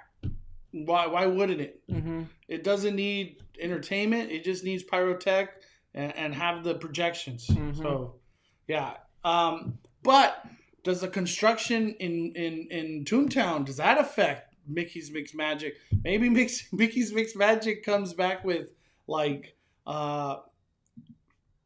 Disneyland Castle fireworks, nothing that happens in the background anymore. I could see that happen too. Yeah. Like a modified version of Mickey's Mixed Magic. We got Paul in the chat here. What's up, Paul? Let's see. We got a couple more super chats. Can't remember. By the way, thank you, everybody. We got so many people in here. 500. Thank you. Go ahead and hit the like button, guys. Smash that like button, everybody. Appreciate you all taking time out of your Sunday. We got a super chat from Philip. What's up, Philip? Who says, "Does the food booths have vegan and gluten-free?" Yes. They do have some vegan options, but it's not super limited. It's not super like available. You know what I mean? I want to say the vegan and or just the vegan options. There's like 3. Mm-hmm. It ain't like there's this 10 or something. Burger. Yeah, there's a burger that's vegan. Mm-hmm. I actually have a picture of it. I could drop it. I had like half of it. It was. Yeah, what'd you think? I ate the whole thing. Remember the vegan one? Let me see. Let me open it real quick. This is for summer nights too, right? Yeah. Let me show it real quick. So this burger right here is the vegan option. How was this sauce? It was good. It was good? The mayonnaise, I think it's called a mayonnaise. Yeah, it's a boysenberry mayonnaise. Boysenberry mayonnaise, but it's vegan. It's good. I think it pairs well with the veggie burger and the like pretzel bun they got. I liked it. Yeah, and you ate the rest, Danny? Yeah. I ate the whole thing. Damn. And it's got spinach on it. It's spinach. Spinach, yeah. Okay. And it's a pretzel bun. Because pretzel is vegan. Dude, I love pretzel. Yeah. Thank you, Philip. Appreciate the super buns, chat. Buns. Let me see. Pretzel buns are good. Let me see. Welcome to Speculation Sunday. All right. I'm reading. We're a little behind on the chat. A little behind. Oh, here we go. This is a good one. Yesenia. As of right now, Knott's website says it's only open to Cali residents. When do you think it will open to out-of-staters? In my opinion, probably the 15th. Knott's always follows suit with Disneyland in these big moves. I think it's going to be also the 15th. We'll probably hear an announcement this week coming up. Because you got to think about it. The 15th is still, it's like 15, 16 days away. So we still got a little bit of time. But Knott's Berry Farm opening to out-of-state guests. Man, we're already busy. It's already busy. I can say the same thing for Disneyland, but at Knott's, it's already busy, man. We got Joe Lozano with the super chat. Hey, gentlemen. Or hello, gentlemen. In Disneyland and about to get on Splash Mountain. Oh, damn. Thanks for all your tips. It's been a fine fire day. Oh. Heck yeah, Joe. If you sit first row, may the force be with you on Splash Mountain. And your shoes. Yeah. We got the Cruisin' Lady says a shout out to Mondo and the entire Five Fires fam. Love your videos, live streams. You all are Five Fires. Cruisin' Ladies. Thank you. Thank you. Mac Harris says silty loam with the knowledge. Yep. Paul drops another super chat for $2. Missed my super chat. No, we did it. Yeah. We're just behind, my friend. Yeah, we were just behind. Sorry about that. Yeah, if your super chat disappears, do not worry. We got it all like on here, man. We got it all on here. X Factor 6978 says Disney and Knott's is different than in other theme parks in regards to crowds. They won't go to full capacity on June 15th. I don't think so, is what he meant. We saw SeaWorld today and yesterday. SeaWorld was nuts. What the hell happened over there? People were waiting 3 hours of lines to get into the theme park. I don't know what happened out there in SeaWorld, but I don't expect Disneyland or Knott's or even Universal to go to 100%. I still think they're going to ease their way into that. Because from the staffing perspective, it takes a lot to run at 100%. And these theme parks are not there, in my opinion. Mm-hmm. They're still getting their bearings rolling, you know. I can see 100% come Halloween time. Because you best believe theme parks are going to be pushing Halloween and Christmas full capacity. Full capacity. And Mystery Bay's been the one calling that for a long time. Aw, give me credit. Yeah, I got to give her credit. Oh. The whole full capacity by Halloween. No masks by Halloween. Yeah, we got Sarah saying in here, if you spam the chat with the same question, YouTube deletes it on its own. It's not the moderators. So please do not get mad at the moderators. Thank you. Moose Love 5 dropping going to Knott's with the fam June 12th for my birthday. Oh damn. BD means birthday? Yeah. Right before the 15th. Oh, so you're genius, by the way. June 12th is a perfect day to go. Yeah. Hi to Doug from Gordo. Keep it up. 5 Fires. Gordo What's up, pub, Gordo? Gordo the pub. We love you, Gordo. Dude, Doug, he's been pretty good. He's been pretty good. He's out there somewhere. He's a terror. He's on a bender all the time. Dude, Daddy finally said, he's like, I understood what you meant. The Pokemon that doesn't go in the Pokeball reference. Doug's just like this loose Pokemon that we found in the Safari Zone. Yeah, knocks stuff over, doesn't care, just keeps going. He gets stuck somewhere where he can't get out, but he just goes back and gets stuck again. Because Doug's kind of blind and he's old, so sometimes he goes in areas he used to go when he was younger, like in the lawn and whatever. And then he's afraid because he has to go on a brick to like go over into the grass. But to him, like that jump is like, oh my gosh. You know, he has like Jean-Claude Van Damme eyes from, was it Bloodsport? Like he thinks it's a big jump. So I had Mystery Bay just pick him up and take him over the hump. And he was just like, like to Doug, it was just like, oh my gosh, I just made that crazy jump. Jansen with the super chat. He says, 500 friends. Fire up the lights, everybody. Thank you, Jansen. We got 561 people in here. Let's hit those likes. Let's get a 500 likes. Oh, Jeannie B's in here. Jeannie B's had an awesome week this week. I know. Speculator. She's tired.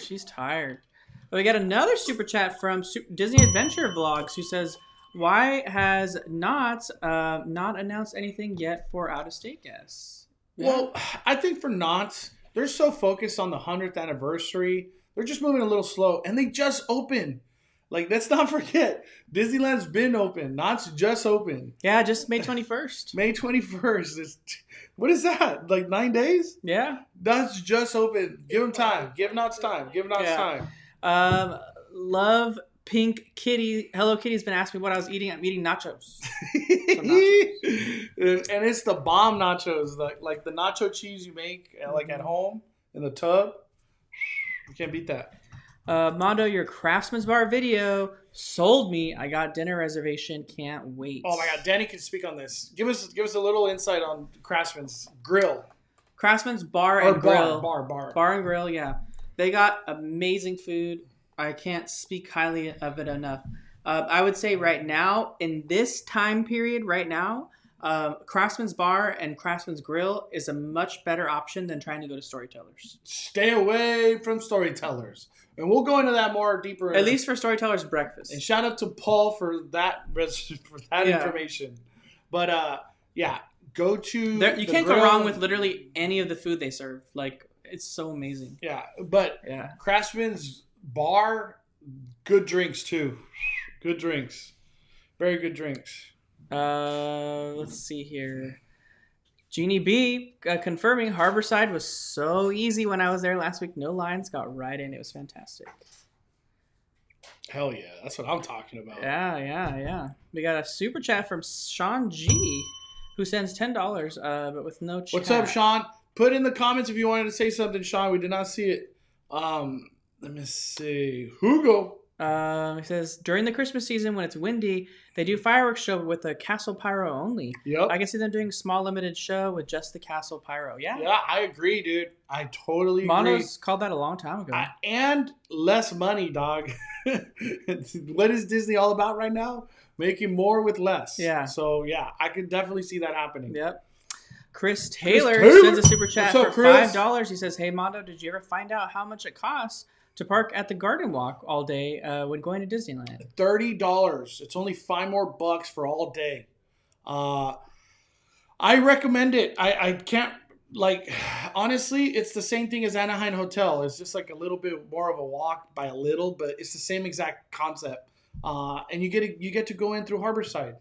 And you do not have to deal with Mickey and Friend parking structure chaos at 9:30 at night trying to leave. Yeah. It was brutal. And we'll talk about that later. We got another super chat from Mike Solari. Mike! Who sends $5 and says, hey guys, Super chat. Keep up the great work. Your content keeps getting better and better. Where did you get your backdrop from? This is Amazon, and just search Disneyland, gosh, what is it called? Disneyland backdrop. My gosh, there's a name for this. I can't remember. Just put Disneyland Castle backdrop, and like tons of options come up. It was like $35, I think. This was worth it, man. It has stood the test of time, man. Christina Ostermeyer sends a super chat for $5. She says, I'm so glad I left. No way, capacity was not 100%. Oh, she's probably talking about SeaWorld. Oh, yeah. No, yeah, I think she was the one that messaged Mystery Bay. It was Christina. Yeah. Christina's the person. Yeah. Christina, post in the comments a little insight on how your day went. I would love to hear your opinion of SeaWorld. Yeah. We got another super chat Whoa. from Disney Adventure Blog Hold for on. $50.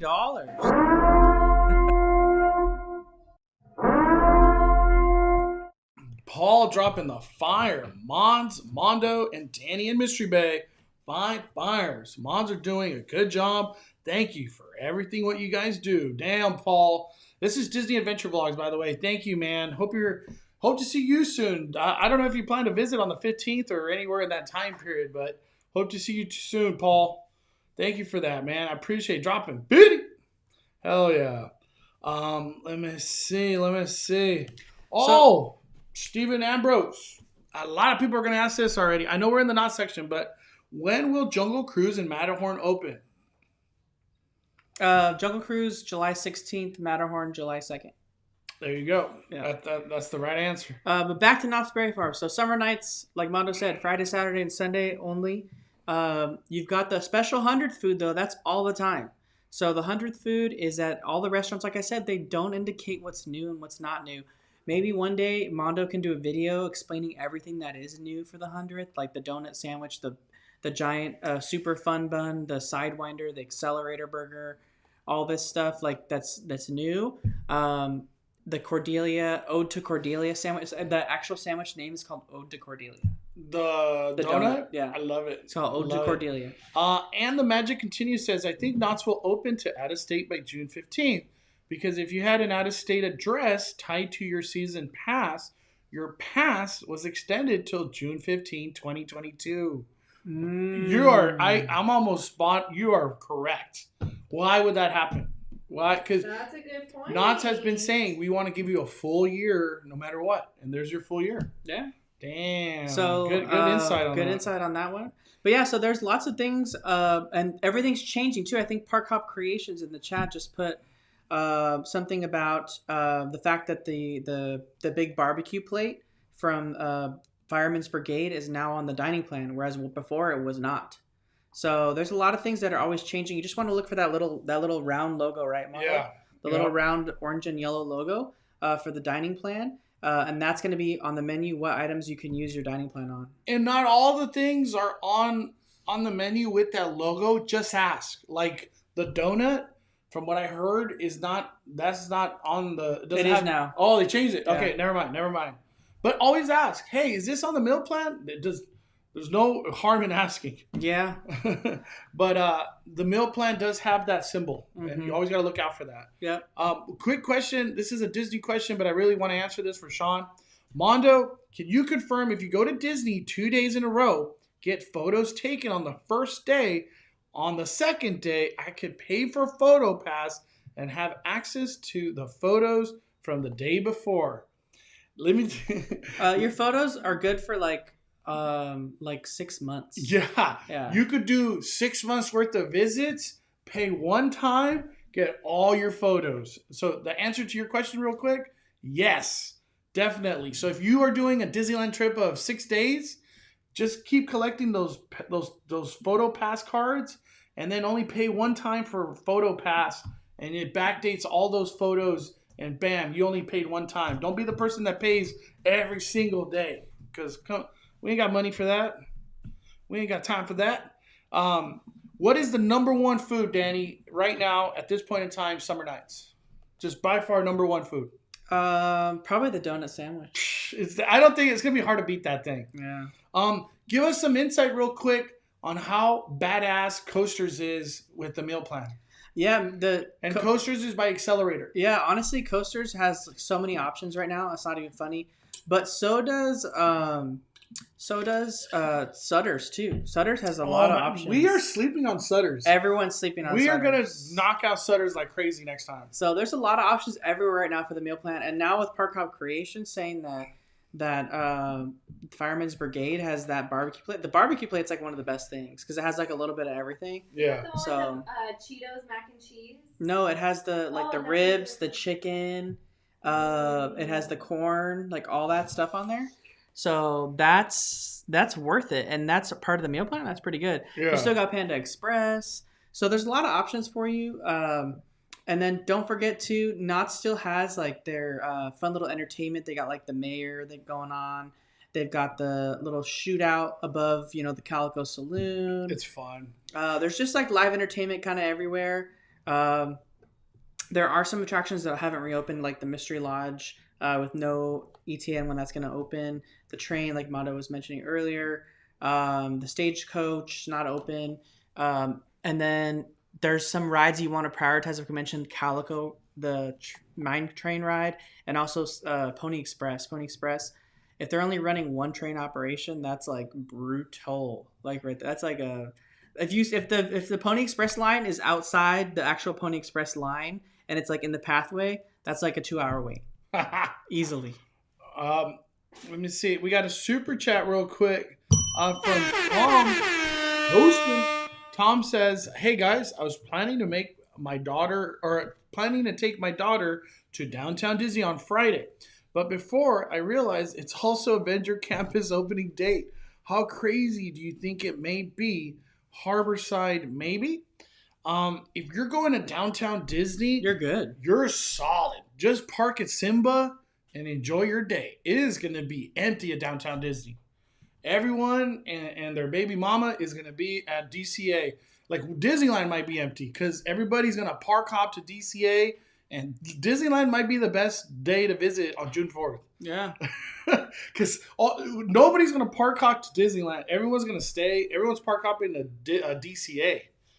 For that's a rare sight, but you're good, Tom. You're good to go. I hope you enjoy that trip, my friend. We got another super chat from Deegan Lowell, who says, "Why do you not recommend Storytellers? Have breakfast reservations there for Saturday the 12th." So Deegan, let's just give them the truth. So Storytellers Cafe is normally an all-you-can-eat buffet. Obviously, buffets are not a thing right now during this time period, as far as health and safety for restaurants. For the safety of the employees and also the guests that are dining there. But in my opinion, there's no reason why this could not have been family style. If you want waffles, if you ordered waffles and you want more waffles, then they should bring you more waffles. When you're at the buffet and you're dining at Storytellers Cafe, they don't have Mickey waffles just sitting out on the buffet. You actually order them for the table, and then when you're done, if you want more, you say, "Can I get more Mickey waffles?" And they'll bring you more Mickey waffles until you don't want them anymore. Right now, Paul ordered Mickey waffles and he got 3. And bacon, like 3 bacon strips. You got 3 Mickey waffles, but that's all you get. $29. You don't get that. $29, and you are limited because you had to valet your car at Grand Californian Hotel. I don't know if you could park at Simba. Maybe? Simba, I guess you can.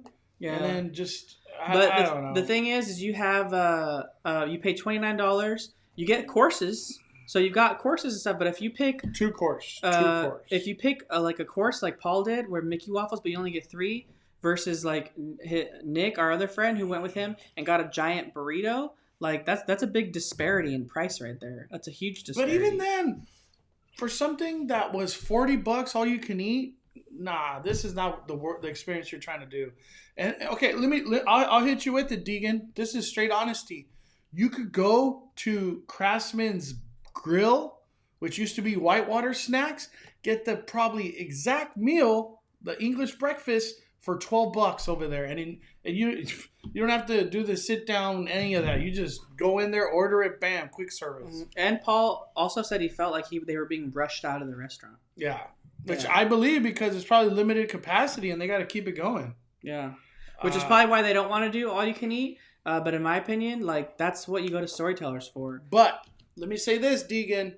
We are not saying don't go. Just we are recommending not to go. You want to go, do it, do it. Just this is our experience, our opinion. So I don't want to ever say like no. We are forcing. We're just here to give our opinion, and I want to say expertise, because I've been a storyteller many times, and it is a shell of what it used to be. And there's no characters too. Let's go into that. $30 for that experience? Hell no. Bottom line, we didn't go. Bottom line, we were supposed to go today. We would have gone. We were supposed to go today. We went to IHOP. That's where we went, and I loved it. Give them a little insight on your IHOP trip real quick, Danny. Oh my God, Danny. No, I just want to say. Danny's a monster at IHOP. It was good. But like, I didn't spend as much money as I would have at Storytellers. But I think the thing is with Storytellers, the food is good, obviously. Yeah, the food. The food is great. It is great. It's just that the value, and it seems like that's the case a lot for a lot of Disney stuff right now. The value is not there, and it's because you think about what you got before, and then all of a sudden now that like they got to start fresh all over again, they're just like, bam, let's charge them like double the money for less the stuff. I'm gonna give you 3 waffles and 3 bacon strips, $30. Yeah. What? What? When it used to be unlimited for $40. Yeah. Yeah.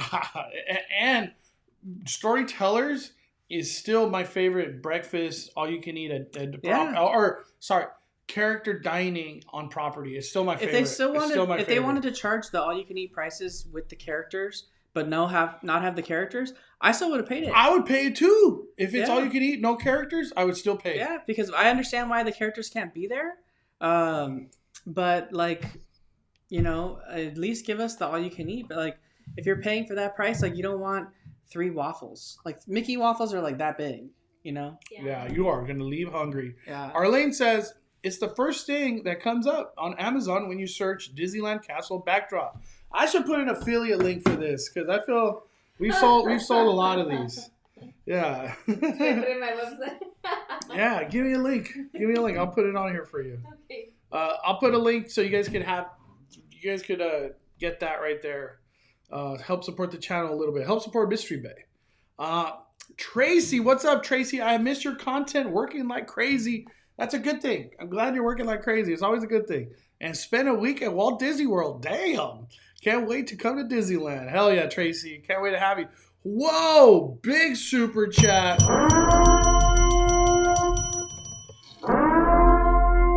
5 fives for Genie B. She gets the horn 3 times. My dudes, I can't tell you how much my week at the parks was made better by all the amazing tips and information I've gotten from you both. You see, that comment, that made my week right there. Gosh darn it. Thanks for making my return to the parks magical and not hectic. Greatest tips that saved me, early mobile orders. That was my tip. Let me say something. I felt the wrath of mobile ordering when you're hungry, which is the worst thing to do. With yesterday, the park hopping duo, we were like, oh, let's get the birria tacos. And it was like 11. We didn't get our food till like 1:15 or something. Or it was pretty much like 2.5 hours later, whatever that was. And we were just like, man, it's just the whole concept of like, now I have to plan around this mobile order time window. And at the end of the day, if you don't do early mobile order like Genie B, you're burdened to whatever mobile order gives you.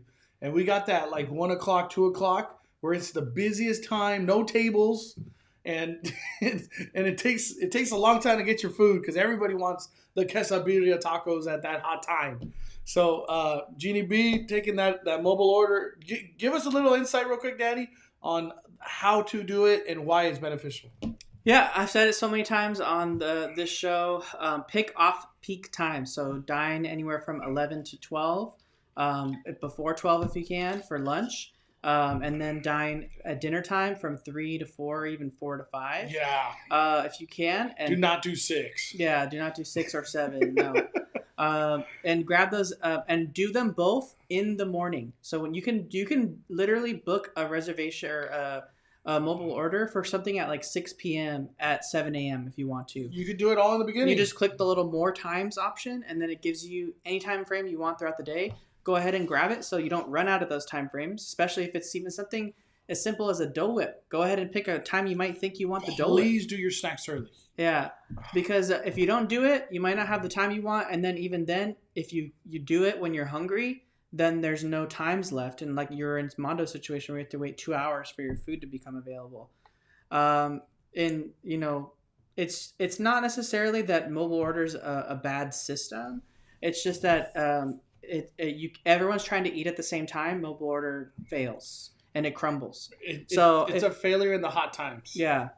So it's like you can't just wing it and be like, oh, I want to like just eat when I'm hungry. Well, then I guess you're going to be eating like turkey leg. 2 hours. Yeah, you're eating like the very minimal things that allow the churro allow you to pay with the cash register. Yeah. Thank you, Judy B, dropping $49.99. Tracy Howard dropping a super chat, $19.99. Wrong one. Thank you, Tracy. Appreciate the super chat, $19.99. Let me see. Okay, closing thoughts on Knott's Berry Farm. No real closing thoughts. We've only got 1 hour left, so we got to go into Disney and Universal.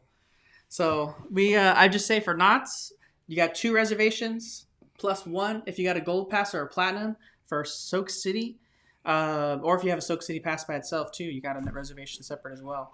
But just make those planned reservations ahead of time, and until Knott's Berry Farm gives us the okay that reservations aren't needed anymore.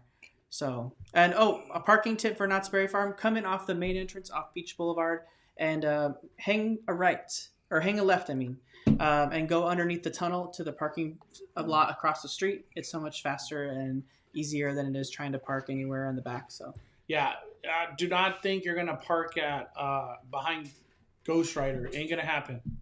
That is filled up instantly these days. My closing thoughts on Knott's: don't forget the lighting ceremony Friday, Saturday, Sunday, 8:45 p.m. You have to watch it. just watch it. It's so beautiful. What's the best spot to watch it? I like watching it from either the Johnny Rockets area, like right in front of it, or by Accelerator. Those are the two. You can't beat those spots. Also, there's a lot of photo ops. Do not miss the photo ops at Knott's Berry Farm. I put that in my opening day summer nights vlog. Super cool at night. They're cooler at night, to be honest. And third, don't miss all the live entertainment. I know I haven't covered it because I couldn't go to summer nights this week. Hopefully next week. I already have my reservation plans, so I'll go next week. But there's so much to do at summer nights. I can't wait to show everybody. It's gonna be it's just a blast to be there in the evening. It's great. Mm-hmm. And summer night starts from 5 to 10 p.m. Friday, Saturday, Sunday. Maybe even soon they might do Thursday, Friday, Saturday, Sunday.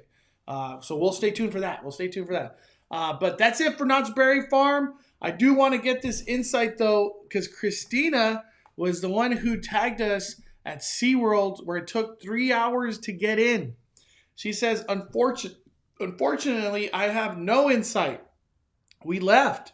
We were only there for a short trip, so we had no option but to leave. The line was not socially distanced, and groups were bunched, so it was legit that long. Wow. We think it had to do with the free tickets they just gave out for teachers and vets, plus the holiday weekend. Damn. I guarantee that's what it is. Yeah. We got a question from Philip. He says, Mondo and Danny, I have a question. If I have a reservation for Craftsman's Bar or Storytellers, do I need a resort reservation at the Grand Californian Hotel or to dine there? No, you do not. Mm-mm. Do not. Your reservation for the restaurant is good enough to enter the Grand Californian. Yep. All right, guys. So we're going to go ahead and transition onto Universal so we can get through that and save Disneyland for our last little bit of time here. So for Universal, we had some recent updates.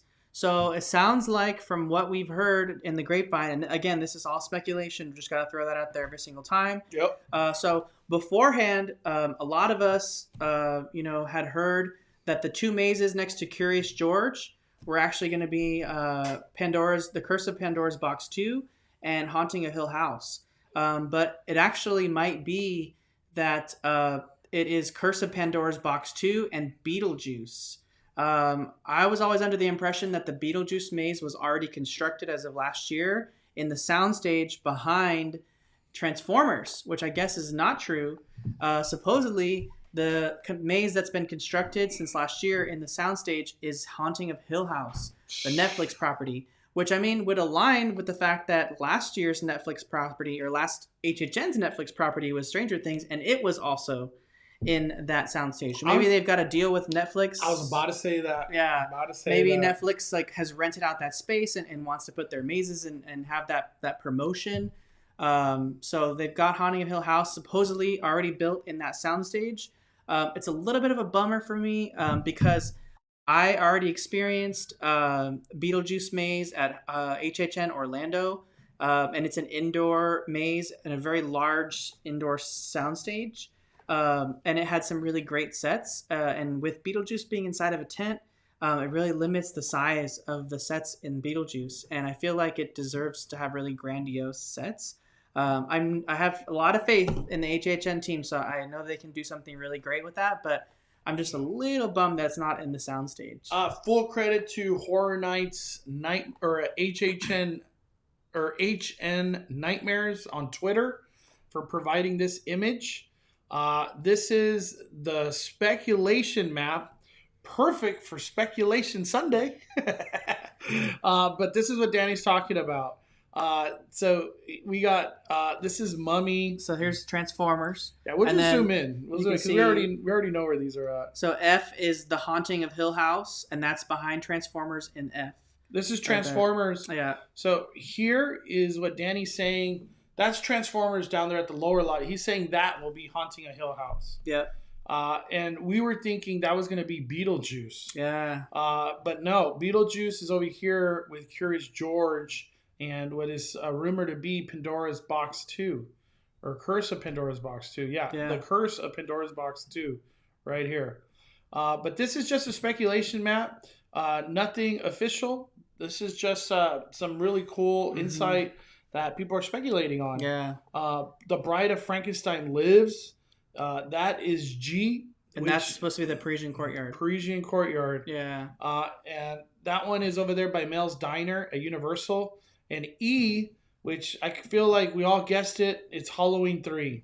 And that's a big property that's coming this year. The crazy part is they have Walking Dead on here on this speculation map. Yeah. Supposedly Walking Dead's fully intact. They haven't touched it. They haven't done anything with it. So Yeah, it's still there. yeah.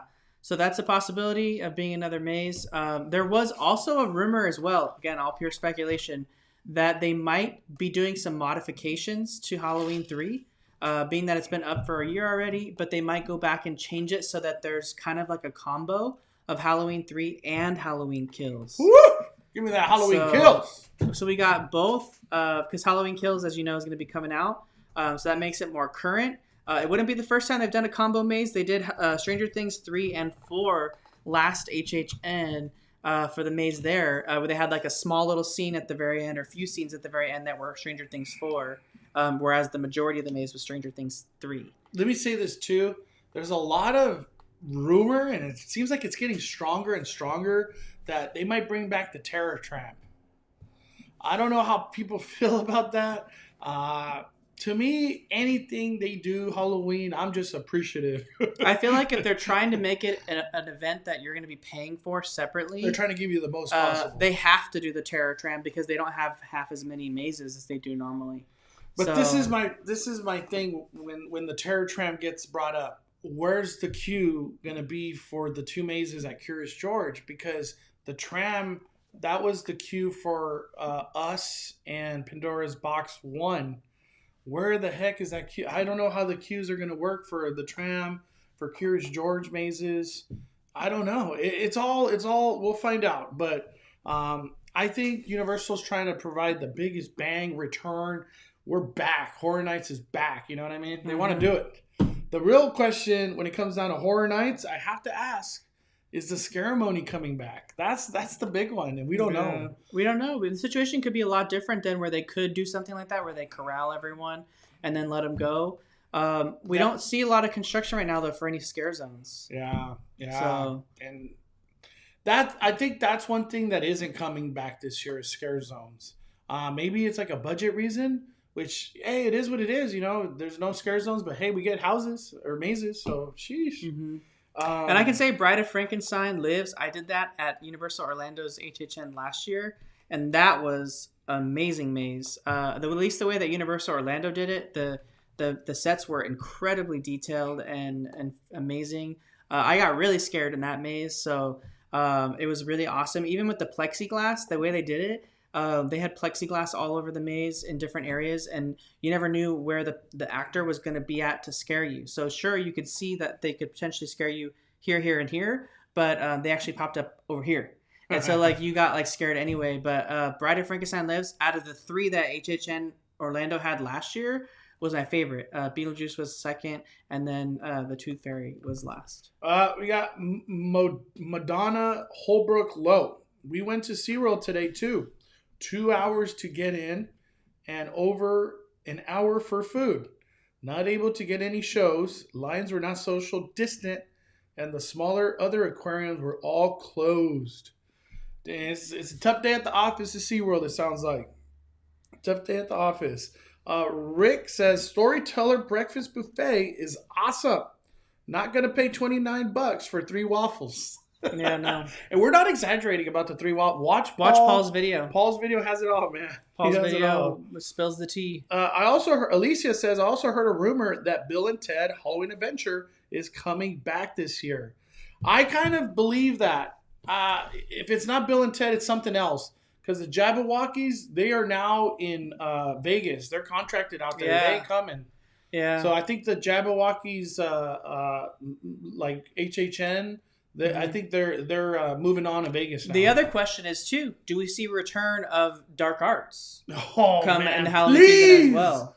Dark Arts was so cool. Yeah. So cool. I think it'd be such a cool thing if they included, please, Universal, please include Harry Potter during Horror Nights. They never include it, and really they need to include it. When I went to Orlando, they had Harry Potter open, and it was amazing. I loved it. And have Dementors walking around the Harry Potter land. Or just the Death Eaters. Death Eaters walking sorry, around. not Dementor, Death Eaters. Have Death Eaters walking around the what's it called? The land of Harry Potter.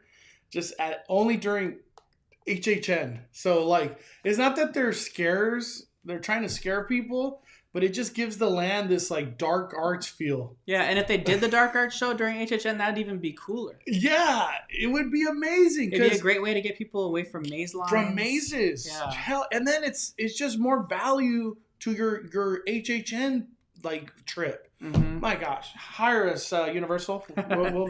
We'll be willing to work on that Halloween team any year. We got a super chat from Roberto Fry who says Roberto. $5. He says, "Do you think the crowd at Knott's will be affected by Avengers Campus?" I'm gonna tend to say no. Knott's is gonna be packed. Period. The reason why is because reservations for Saturday coming up is already sold out. So I'll say no. The crowds are still, and it's summer nights. People stand summer nights, dude. Summer nights in 2019 created this like following, and it's not stopped. They've only made it better. SoCal Orca says, "I did mobile orders ahead of time and would change them to adjust my arrival. And there was a couple that glitched and made me go back with my first time." Oh, wow. I've never changed my time. I always just kept the one I did and stuck to it. So I'd still recommend doing it early, but like planning around those times because they run out. So it's really, really highly recommended. Highly recommend doing that. There's no SeaWorld blogs coming. I used to cover SeaWorld, and I would get a lot of hate, and I would always say, "This is not my battle. I'm just visiting the theme park." And I just got over that. That is not my battle. Watch other people for SeaWorld vlogs, not this channel. But I do love SeaWorld always as a kid. We got a super chat from DW Horses for $5. Says, "Heard fireworks are back June. Avengers open. You think they will quit the social distancing then?" Fireworks right now, all we know are confirmed is June 1st and 2nd for the Avengers media preview. That's going to be tomorrow and then Wednesday for the media preview. Those are the only things that we know as far as pyrotechnics is confirmed. But hopefully, because those techs are back, of course I'm wrong. We get the fireworks, at a later date. Maybe. Who knows? Yeah, I don't think fireworks are gonna be a thing like common in Avengers Campus. I think it's just media related. Same thing that happened at Galaxy's Edge, where they had that incredible media event, and we never saw a live entertainment show again. Like Kylo Ren battling Rey with lightsabers, and then fireworks in Avengers Campus or in Galaxy's Edge. That was it, man. Media event and then done. We got Philip with the super chat. Oh, yeah, Philip with the super chat. He says, "How early do we need to show up for Waterworld, Mondo?" I'd say 30 minutes before is a good time. Nothing longer than that. But 30 minutes is a good time. Good time? Yeah. For a decent seat? Decent seat. Oh, and you can sit in the splash zone right now. Don't be afraid because you won't get wet. Or maybe minimal wet. If you get wet, it's not like it used to be. The splash zone is actually the best seating in Waterworld right now. I know that sounds weird, but it is. Let's see. We had something in the chat here. Now I can't find it. That mentioned the fact that they don't do the what do you call it? The Dementors and Harry Potter during HHN because of licensing. Oh, I can see that being an issue. Yeah. What's her name? J.K. Rowling just doesn't allow it, obviously. Yeah, she's got very specific rules on how her characters can be used. And I get it. She wants the integrity of her characters to, have a say in that. So it makes sense. Hopefully they can figure that out because it would be really cool. I mean, I know they can have HHN or they can have Halloween Horror Nights open with Wizarding World at the same time, but The Dementors thing, probably, yeah. It's like a different thing altogether. Real quick on Knott's information. Summer Nights is usually a weekend, but it's also happening tomorrow, Monday. Oh, holiday. Wow. If you check the Knott's app entertainment schedule and click on calendar, you can see what days Summer Nights are. Dang, I need to check That's a good tip. You. They might add one on Monday, too, for the 4th of July weekend, because I know a lot of people are getting like an observed 4th of July on Monday. Thank you, Hector. That is good insight, my friend. Yeah, I could see that being an issue though in Harry Potter land, but come on, J.K. Rowling, give us the fun, man. It only makes the experience so much more real inside the land, you know? Yeah. Dementors, Death Eaters, have maybe not Voldemort, but some of the other characters walking around.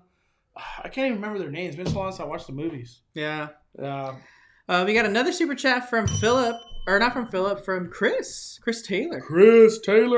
He sends $2 as HHN needs to be have a Simpsons Treehouse of Horrors. They've already talked about this too, but again with the licensing, Disney now owns that. So yeah, Disney, and they're not going to allow that. No, they won't allow that. You're going to make money off our Disney Horror Nights? Get out of here.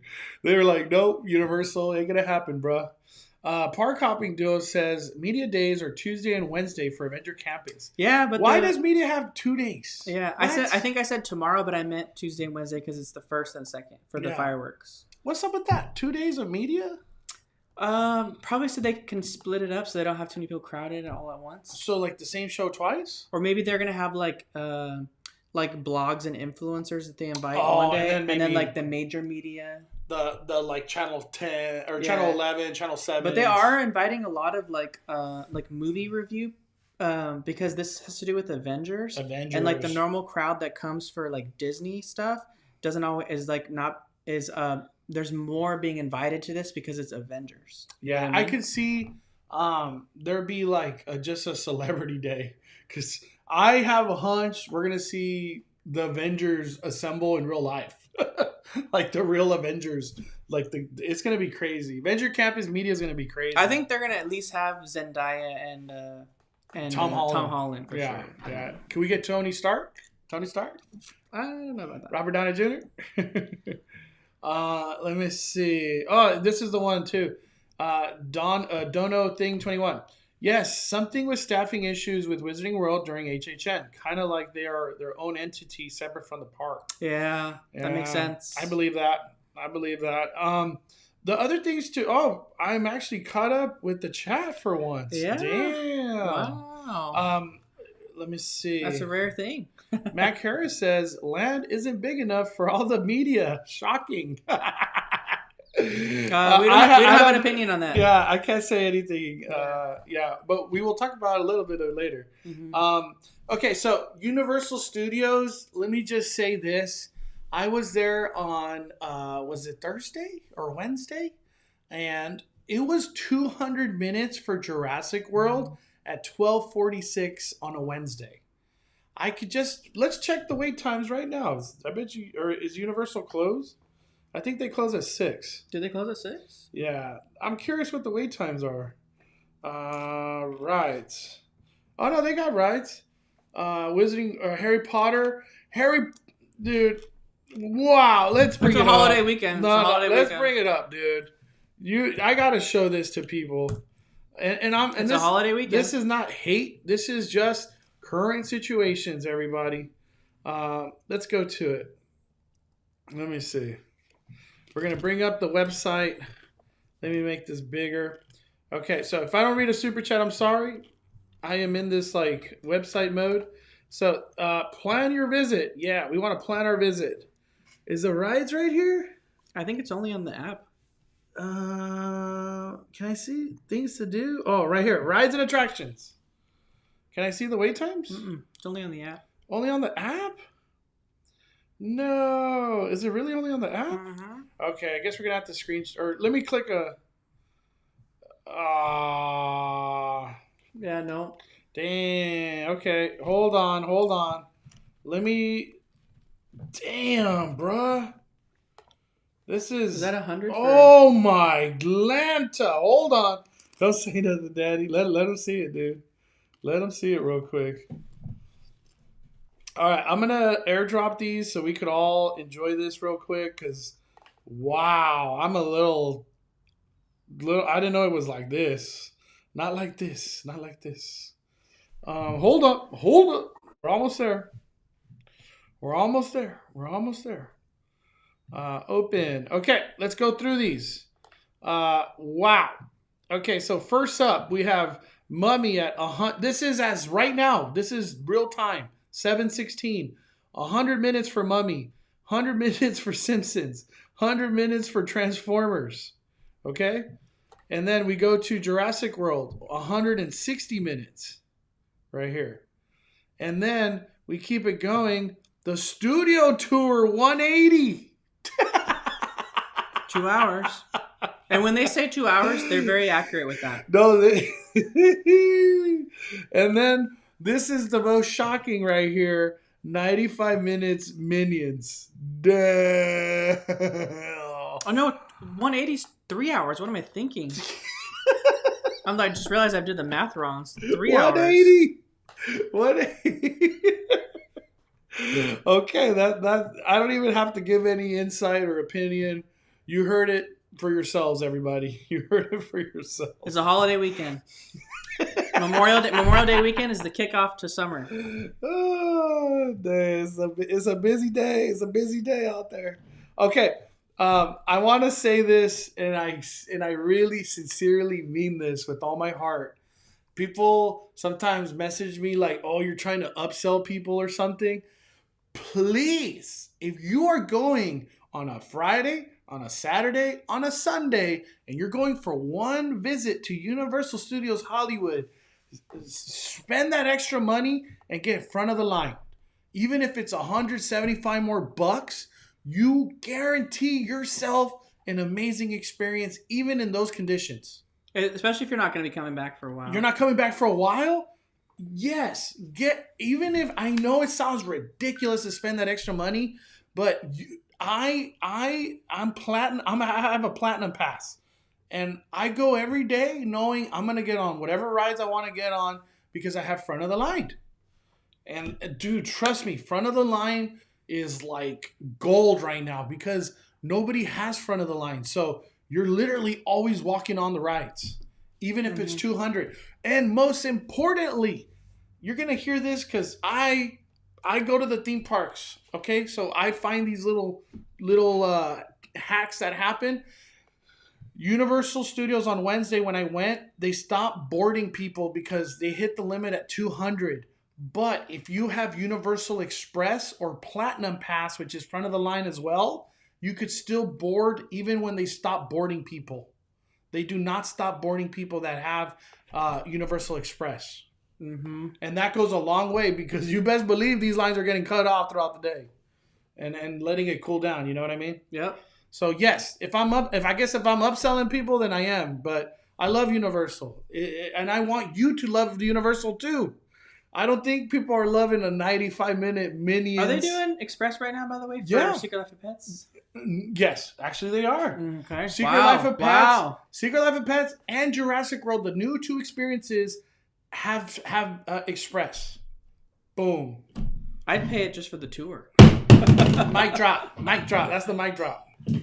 Lid drop. Lid drop. Does Platinum Pass include front of the line? It does, but they're not selling it right now. So if you have Platinum Pass, you're in luck. But if you don't have it, you can get Gold and then upgrade at a later date. And they said maybe June 15th, somewhere in that range, or I don't know when. We talked to a lot of executives when they were out there for Jurassic World, and a lot of them said, DW Horses responded, Mondo, and said, it's like $300 more for 2 adults and 1 child. I just can't. And I know I'm going to cry, but I'm already spending so much. You know what I say? Delay the trip a little bit and save it up. And save it up for that money because it's only going to get worse. Summer's coming. 175% capacity's coming. Like, I just want to say this. And I know I don't want to misquote the park hopping duo, but they told me when we were in a conversation, sometimes we go to Universal, no, we're not going to do a ride because it's brutal out there. They have only the gold as an annual pass. Let me say this though. Universal is a spot that you could go and just have drinks, food, and just chill and enjoy. You could just go to Wizarding World and use your wand and have the greatest time out there. I don't want to say like, oh, you don't have to ride rides, because as an annual pass holder, you could do those type of days where you just go chill. You cannot do that at Disneyland because you have to buy tickets. But I recommend, you just want to go have a night out with the girlfriend or with the boyfriend. Go to Universal and just have some drinks, some foods, and just enjoy the day. Meet characters and stuff. You know what I mean? Yeah. Jasmine Contreras has asked the question a couple times. Do you guys know if I'm able to stop paying for my annual pass? I haven't been able to go, and I don't see a point in paying now. I got the pass in 2020 in January, and I'm assuming payments started again. Oh, I'm not sure if she's talking about Knott's or Universal. I think she's talking about Universal. Let me say this, and shout out to Park Hop and Do It. Give me more insight on this. When we were talking, Universal made it now where you just pay your annual pass. There's no end date. And I think they're waiting until the platinum and everything's available before they put end dates. Oh, so there's no end date on my pass right now. Like Mystery Bay, there's no end date on your pass. On which pass? Your Universal. Yeah, there is an end date. No, there's no end date. June 15, 2022. What? Mm-hmm. Are you sure? How did you see that? How did you see that? It says that on my pass. I don't know. We'll see. But Hold from what I was told as as of yesterday, people are just making payments without an end date on their passes. And I'm talking about the ones that renewed. I think that's why she bought her pass a little bit ago. I'm talking about the ones that the ones that kept going. So if you had a pass before pre-pandemic, you know what I mean? That's what I'm talking about. At least I hope that makes sense. I hope they're in here and they can give us a little bit more insight. But yeah. Trying to get caught up on super chats. I was saying the people who had it pre-pandemic. Because you bought yours recently. This was pre-pandemic. Oh, that's pre-pandemic. Okay, I'm just wrong all around. Right. There is no end date? There is an end date. Is this the one they printed out recently? Yes. Oh, okay. All right. But why would they give you that end date? Trust me, I have thought about it. You know what? Disregard everything I said on that end date stuff. I'm going to ask because I'm going to Universal soon. I'll ask and get it from Donkey himself. We got a super chat from Philip again, who says no more reservations required at Universal. So how fast does capacity hit at the park? There has not been any capacity issues. Not one day. Not one day. Good to know. So just show up. But highly recommend going to openings so you can get on rides. We got another super chat from Jordy Michael, who says, new viewer and subscriber here. Appreciate your advice when it comes to theme parks. Heck yeah. Parks. There you go. Thank you, Jordy. Appreciate you joining, man. The Five Fire community. Also, I forgot who just said it right now. If you go to Universal and you don't get on rides, just have a fun day. You can still go to City Walk. City Walk is always fun. Always fun. Does Hollywood Universal Mondo have a snack break room for AP holders like the one in Florida? They should. They do not. I've actually enjoyed that at Universal Orlando. The AP room where it's air conditioned, nice seating, AP merch. No, they don't do anything for annual pass holders like that at Universal Hollywood. Quite frankly, there's no room. That's really why. Yeah. That's really why. Alina Monian asks, Mondo, is it better to go to Universal on weekdays versus weekends? Like I said, Wednesday, it was 200 minutes for Jurassic World on Wednesday. I think we're at the point where LA County, they just want to visit Universal, and I can't help but emphasize this enough. Now that Disneyland has sunsetted their annual pass holder program, it has spread the love to other theme parks like crazy. And Universal, their annual pass holders have skyrocketed. I don't have the numbers, but I could feel it. I could definitely, a ticket to Universal is expensive. There's no way people are buying tickets like that at Universal. It's annual pass holders, in my opinion. But no, I say weekdays is the same as weekends. It's been pretty wild out there. And I just want to emphasize this too. I'm not saying you can't have a good time even when it's busy. I have a blast any day busy or not at Universal. I think Hula Mama said last week. Hula Mama was one. She was like, "It's so busy, but I'm here. I'm here today having fun and still having a great time." Yeah. And now that Waterworld's back, more bonus, more bang for your buck. You can basically, if you're an annual pass holder and you're just coming for Universal, you can basically get on Forbidden Journey, usually without under an hour. You can get on Flight of Hippogriff, probably. You can probably get on Flight of Hippogriff. You can have some fun in the Wizarding World of Harry Potter. You can go do Waterworld. You can do Secret Life of Pets typically with a virtual queue, no prob. The animal show. The animal show.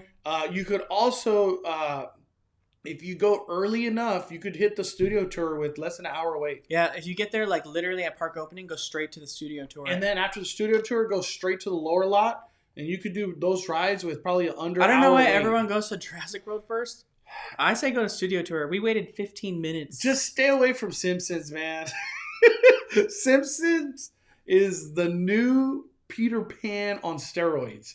That line lives at 75 minutes, period. All day long, no matter what. Period, all day, no matter what.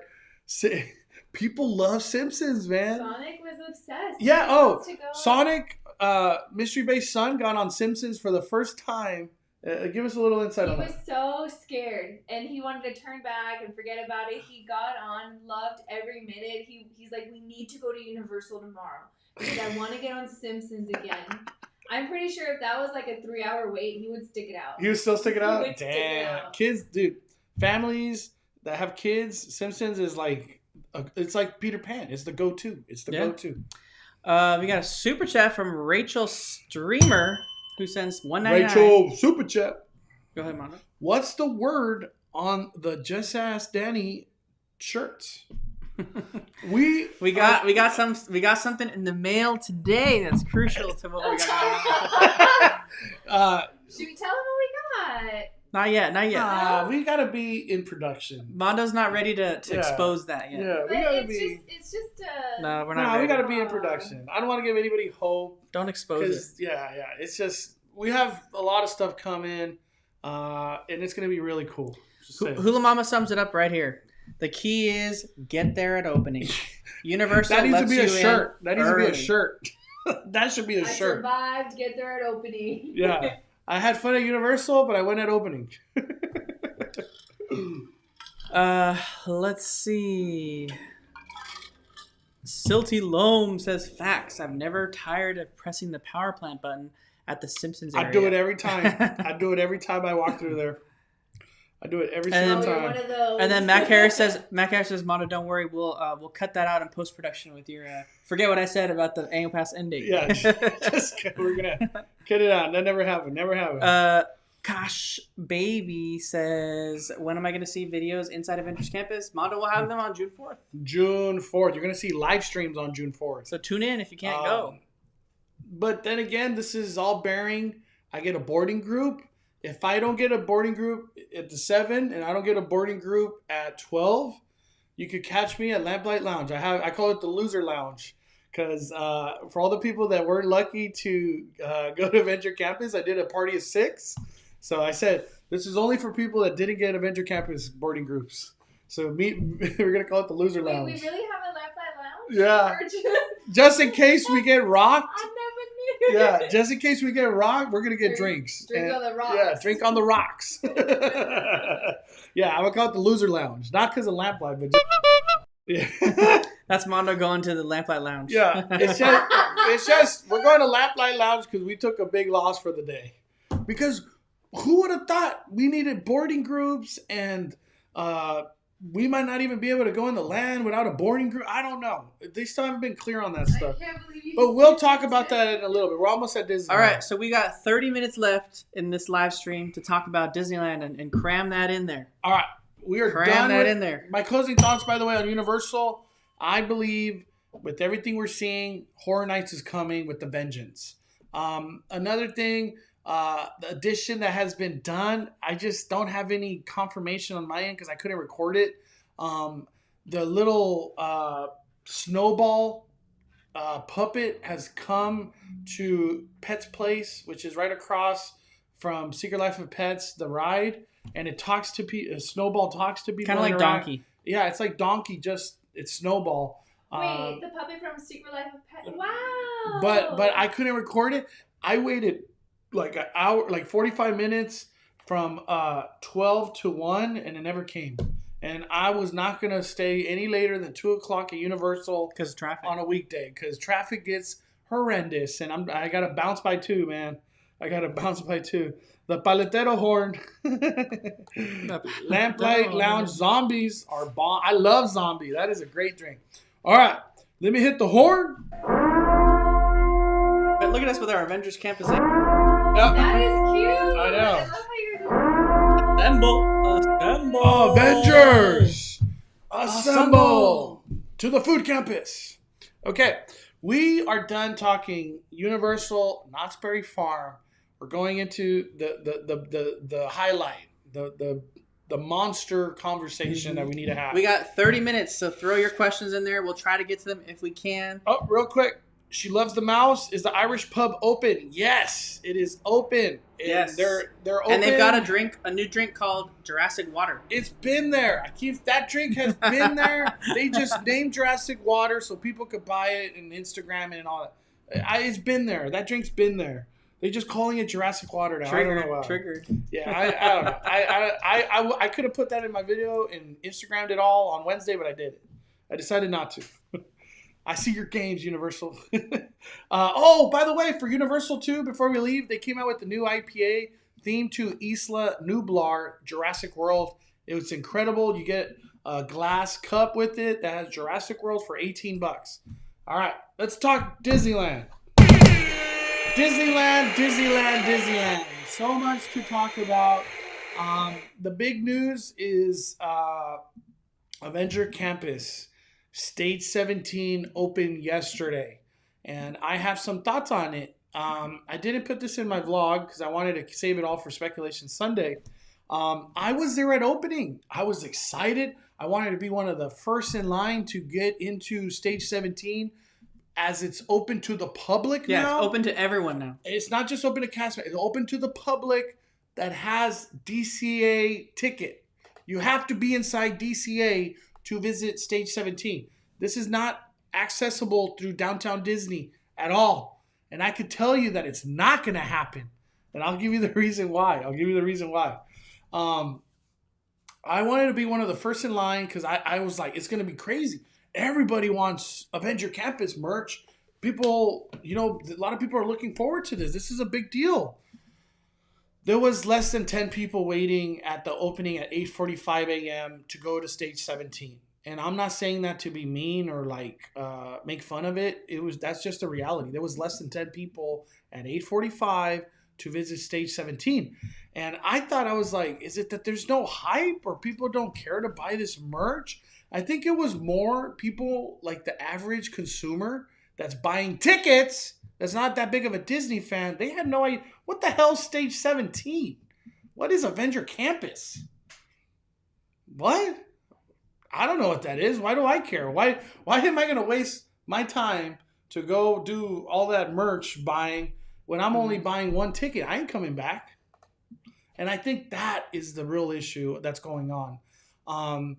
If there was annual passes, you best believe there would have been 500,000. That line would have been all the way to Soaring. That line that you saw on my Instagram that was outside of Hollywood Studios, yeah, the line would be in Soaring. It probably, with social distancing, Avenger Campus, June, what was it? June 29th? Or what is it? May 29th? It would have been to Soaring. And everybody would have waited 3-4 hours of going to Stage 17. They would have loved it. But since there's tickets, and now the average consumer that doesn't even know that Avengers Campus exists. What the heck is this walls? Yeah. There's a new land? Yeah. Whatever. I'm not coming back anytime soon. I'm just here with my family.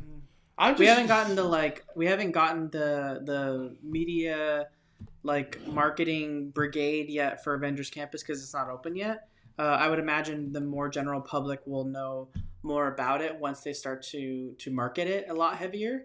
I think a lot of people are going to be jazzed about it when they actually start marketing for it. But I think the majority of the people just don't know it exists. Saya PV said the line would go to Paradise Pier. Yeah, probably. Okay. Let me see. Hold up, real quick. I'm just reading. You think Avengers Campus is going to be another Star Wars Galaxy Edge? I think they're totally different products, really, to be honest. Star Wars Galaxy's Edge is more about like immersing you in a story of like your own Star Wars adventure. You're in this new planet. Yeah, you're like in, and like truly, if you read the books or anything about Batu, like you're in the middle of like an actual like storyline of Star Wars that exists in a time frame. So it's very unique and very immersive. That's a Star Wars Galaxy's Edge is so cool for that reason. And Avengers Campus is like it's like a recruiting campus for Avengers. So it's like a meeting space for like the Avengers. So it's not necessarily like an immersive storytelling type of thing. You can live out your own Avengers, story there, but it's a little bit different. It's more of just like hey, this is like an offsite campus that's made to recruit Avengers. So that's kind of what that is. Yep. We got a super chat from Veridiana Ramirez. She says, "Do we see inside queuing on June 15th?" Great 100%, question. 100%. Oh yeah, Disney. If they don't drop the masks right away, they're for sure indoor queuing. They can't wait to indoor queue. Disney wants to indoor queue right now. They cannot wait to indoor queue. Disney, the last thing they ever want to do is impede walkways. Like Disney, in my opinion, has like a pet peeve, and impeding walkways is one of them, because they're so about the feng shui of how lands work. And when you take a walkway away, now you're messing up the land. And guess what's been happening? Indiana Jones is impeding the walkway out there in front of Bengal Barbecue. Haunted Mansion forever be impeding the way of that walkway. Pirates is completely always impeding the walkway. You know what's been impeding walkways now as well, and actually goes all the way to Hungry Bear sometimes? Star Wars Galaxy's Edge queue has been now impeding walkways. The whole 6-foot rule, it's really hurting Disneyland. I don't want to say experience, but just walkways. When it comes down to walkways and paths, it's been a tough experience so far. Yeah. But we all expected it. Disneyland's not Walt Disney World. We all expected it. But Cars, that became its own monster of a queue in itself. It's been a little crazy with the 6-foot rule. We got a super chat from Jansen who sends $5 and says, "What time does the ticket booth open if I want to upgrade to a park hopper?" As soon as you can enter the park, the ticket booth is open. So it varies every day. I got, like, actually yesterday, Saturday, from Harborside, I was let in at 8:11 in the morning. Oh, no. I was let in at 8 a.m. I entered the park at DCA at 8:11 in the morning.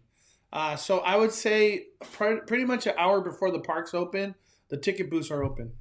Love Pink Hello Kitty says, "Is Savi's workshop closed for the month of July by chance? Because I've been trying to RSVP for Savi's since May for July, and it keeps saying no available time." I think Savi's, along with one of the other things, is only available for 30 days out.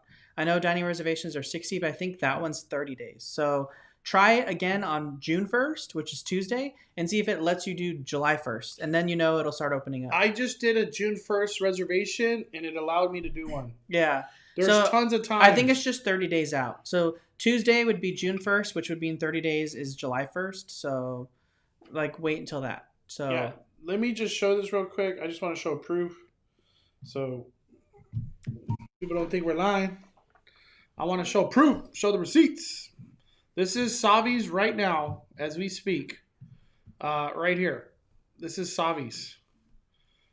You got all those times on June 1st in the afternoon. And I just checked that right now. So yeah. So just recheck again. I hope you get one of those times whenever you're trying to go. Love Pink Hello Kitty. Let me see. Did you want to go over another one, Danny? I just wanted to grab one more super chat real quick. From Eric Daniel, who sends $2.99 and says, "Tips on mobile order for Avengers Campus opening day. Dude, it's gonna be Hunger Games. Honestly, we don't know how it's gonna work because just full. I think we're gonna get more information this week. Yeah, I think so. I hope so. They better. They're gonna do some know before you goes type stuff.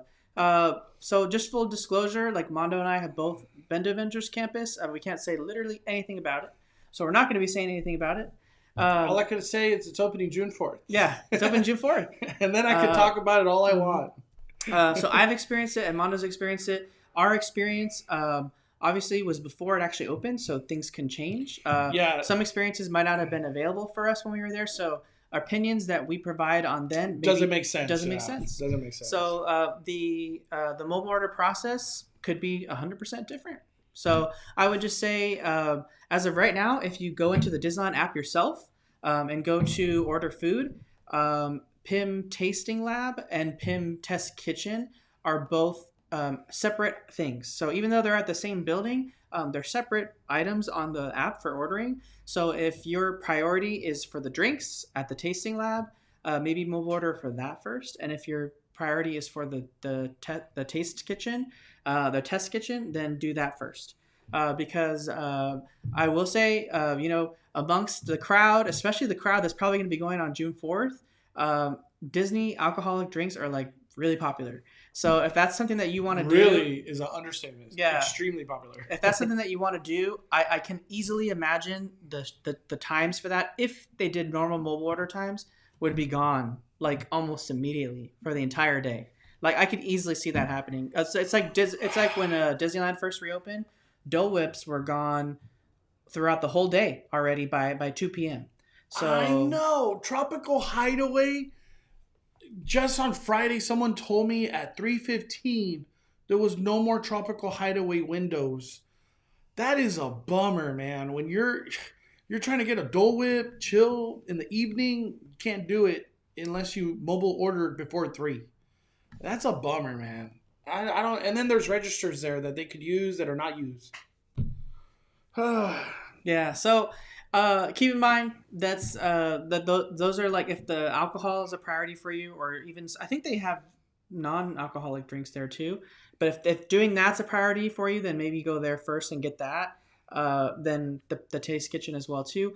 But right now, if you look at the app, everything is its own order. I think except for the Terran treats, right? Like you can just walk Terran up to treats. I have not seen that on the mobile order. Yeah, let me check. Like again. If you look, we'll look right now because they had Shawarma Palace, they had a PIM Test Kitchen, and they had PIM's Tasting Lab. Is it a mobile order? No. Okay, yeah. So, and I will say too, the Terran treats. Yeah, because when we go on the Disneyland app, there's literally a sign that says "Order Food." And you would click it to mobile order. On Terran Treats, it does not have that option. Yeah. So Terran Treats will only be, you got to pay with your card or however you're paying. You pay at a register. Yeah. Which I find surprising because Disney has gone full 100% mobile order. So why leave Terran Treats out? I feel like Terran Treats would have been the perfect mobile order to just be like, or mobile order and pay at the register because you just come pick up your churro or your Concha cream puff, whatever that's called, and then bounce. You know what I mean? Yeah. Let's see here. Terran Treats. It's called. I always call it the Concha. Cosmic Cream Orb. That is not an easy name to remember. That's the one that was purple and gray, right? Whipped raspberry cheesecake with cream puff in the inside. Okay. We got a super chat from Crystal and Chris who sent $9.99 and said, Crystal and Chris. Checking in from Vegas. Damn, you guys have been on fire. Congratulations. Dude, they've been going everywhere. On your anniversary. I saw that. I just want to say congratulations. Happy anniversary. Yep. Dude, and many more years. Many more years. Send us a message too on what it's like to be in a fully open Vegas because Vegas is 100%. They removed the mask and everything. So let us know what that's like. Yeah, do a video of that. I would love to hear that experience. Can't miss Speculation Sunday. Cannot wait for Avengers Campus. Yes. Here on Five Fires YouTube, we're going to be live streaming, vlogging, Instagramming. We're going to be doing it all. TikToking. We're going to be doing it all on June 4th. Anything before that, only the media and all them, they're the ones that could talk about it. We can't mention anything just for sake of the rules and how they did it until June 4th, the land opens. So even just because the media talked about it doesn't mean we could talk about it. Yeah, we can't talk about it. And I asked many times about this. We have to wait till June 4th and the land opens. Yeah. So the land opening could be, 8 a.m. Whenever the hell that one person gets allowed in there that's public, we'll be blasting it all over social media. Yeah. And we got a question from the Fan and the Fanboy podcast, Danny. What the heck? Danny, why are you not going to Avengers Campus on the 4th? When are you planning to attend? So I already had a chance to experience it, but I'm going to experience it again in July.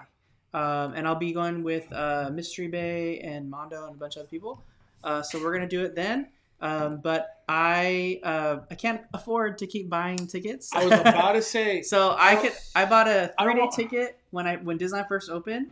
And then I bought a 1-day ticket in July to go for Jungle Cruise, and that's it for me. I can probably go again if we don't have passes around the fall time because I want to see Halloween because I love that season around Disneyland time. So I'll probably buy a ticket for then, but I can't afford to keep buying tickets all the time. And that statement Danny just made, that goes through thousands of people. I would love to go June 4th, but I got to buy tickets and I got to do reservations. It's all gone now. You can't do it. I feel if you're trying to do Avenger Campus, maybe wait a month and let things play out and then be more prepared than all these people that are going the first month because they're going to change a lot. They're going to change a lot. That's what I was going to say. Yeah, they're going to change procedures every week. Let's rewind. Galaxy's Edge, they were trying to do this every 4 hours. We're going to let people in and blah. We're going to have this online. And then remember we're going to have online boarding groups. So then we do this. They did away with all that. I don't know if you guys have been or seen any videos on Mondo's channel here or been yourself, but if you've been to Splash Mountain, obviously right now they're not doing the Splash Mountain photos indoors because you'd have crowd indoors, but they've actually set up TV screens outside Splash Mountain with these large stand-up TV screens. I forgot. Those TV screens were bought for Galaxy's Edge. Like Mondo was saying, they plan to use those TV screens to tell you the land status, if it was full or not accepting guests. They literally use them for 1 day. They use them for they use them for hours. Yeah. Not even a day. They use them for the first day that Galaxy's Edge opened to the public, and then they were never used again. And that's with annual passes. Yeah. And so after that, Galaxy's Edge didn't matter. You could just go whenever you wanted. And so I was shook that Galaxy's Edge wasn't overly crowded. Yeah. And to this day, it's still not overly crowded. So those TVs now are getting more use than they've ever got. Yeah, they're getting used because of Splash, not even because of Rise. Not because of the Star Wars. Yeah. Star Wars. By the way, SciFPB, just one more reminder. Disneyland Railroad is running to closing again, from now on at least, from what we're hearing. All stations are now open for boarding, but it is a slow process. Very slow process from Tom P. earlier. Purge alarm, purge alarm, Oh, purge damn. alarm, purge alarm. We got a huge super chat from Kimberly Moore.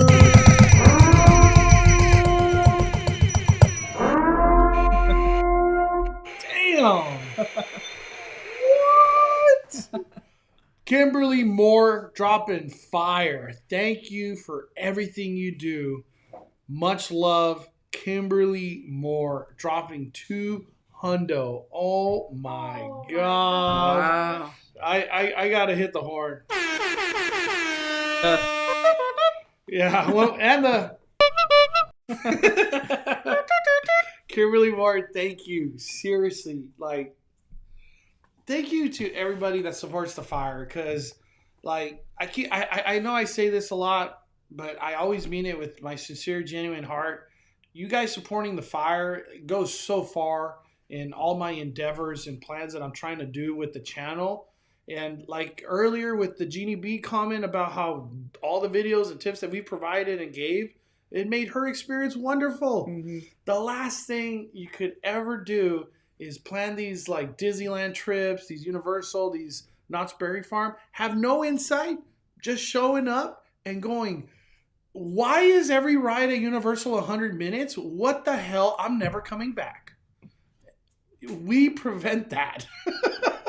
And why is Radiator Springs an hour and 45 minutes and it's not even 9 a.m.? What kind of park is it? You know, we prevent all those questions from ever happening because we provide the current situation. And I told Danny, and this was an endeavor I didn't think was going to be possible, but with all the support of everybody, it has been. And a lot of people tell me all the time, bro, you're at Disney every damn day. Let me give you a little insight. I go only once a week. Most of the time, it's just once a week. And I film as many videos as I can.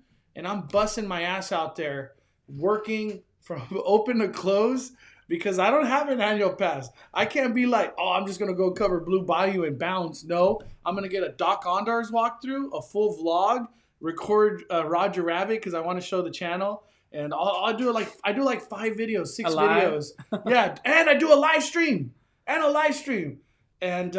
it's tough work, but like I say it every day, I freaking love the grind, man. And I love helping y'all. I love helping you, the Five Fire community, man. That's what we're all about. But thank you, Kimberly Moore. Wow. 5 fires for Kimberly Moore. Hula Mama sums it up. She says, Tropical Hideaway is a mess. Even if you mobile order, the wait to pick up is over 30 minutes. Ended up canceling the order. I'll get a Dole Whip another time. Yeah, Hula Mama, I agree. Hula Mama knows how to theme park, by the way. Yeah, she's doing it for she's a pro. long time. Yep, pro Hula Mama. Philip sends a super chat for $2, and he says, Many Adventures of Winnie the Pooh is closing in July. If that's the case, Philip, that's pretty telling for Splash Mountain as well, too. Oh, I have no idea on that, but I'll look into it. We'll look into it. Yeah, I'll look into that. Got something to look forward to. Nerds Nation. Nerds Nation says, Danny Mondo, first, how were you guys able to experience Avengers Campus? We had no idea. Also, wild speculation, the Spider-Man 3 movie trailer will come out June 1st. Oh, I could see that. Why not? Drop it when all this Avengers. Hey, yeah. And if they had Tom Holland there and perfect Zendaya. Perfect place to hey, Spider-Man 3's coming. Yeah. Sheesh. Oh, that's a really good marketing tie-in. I know. That would be genius if they do that. I just didn't want to say anything publicly because I know the question's going to be, can you give us a little insight? I want to know how the land was, blah, blah. I just was like, I'm just going to keep it to myself. I want to say it today just to start creating the hype because come Friday, this is the big time. June 4th is the big time for Avengers Campus. I feel like it's going to be a slamming success. It's going to be a great day to remember. I love opening days. Opening days are my favorite. They're my favorite because they're really fun. They're always fun. I don't want to say a month later won't be fun, but opening day is just special. They have the cast members clap you in. You know, that whole experience. It's just really nice. Yeah, it's usually what they got going on. Yeah. That's how they did it on Main Street, remember? Yeah. They did it at Galaxy's Edge, too. They had all the cast members. I forgot about that. It's just so, you almost feel like crying when you walk in. I don't know why I'm crying. We got a super chat from Jacob Gile, who sends $1.99. He says, do you think Fast Pass comes back July 17th? Jacob Gile, I'm so glad you brought this up. Actually, Mickey Views on Twitter dropped a huge huge tea on Twitter today. He got some inside information. Again, this is all speculation. None of this has been confirmed by Disney. As you know, Walt Disney World has had no Fast Pass either. And they've been open for a long time. They've been open for a very long time, and they're way more open than we are. Walt Disney World's Fast Pass system, if you guys don't know, is called Fast Pass Plus. We at Disneyland have Fast Pass and also Max Pass. Fast Pass Plus, guests could book their Fast Passes 6 months or something like that in advance with a theme park reservation and a hotel reservation. They could book their whole rides. But with Fast Pass Plus at Walt Disney World, you were only allowed 3 Fast Passes per day. And sometimes, depending on the park, you had different tiers. So you could only do 1 high tier ride and then 2 low tier rides. Like a high tier ride would be like at Hollywood Studios, Slinky Dog. Yeah, so you couldn't get Slinky Dog and Tower of Terror. Yeah, Tower of Terror. At the same time, you can't have that. You have to pick between the two. Or like at Magic Kingdom, you can't have Big Thunder Mountain and Splash Mountain at the same time. Or the mine ride. Yeah. So you got to pick like which one's more important to you, and then you can get like the lower ones. And I love that system that Walt Disney World had. I love it. Yeah, I think it's great.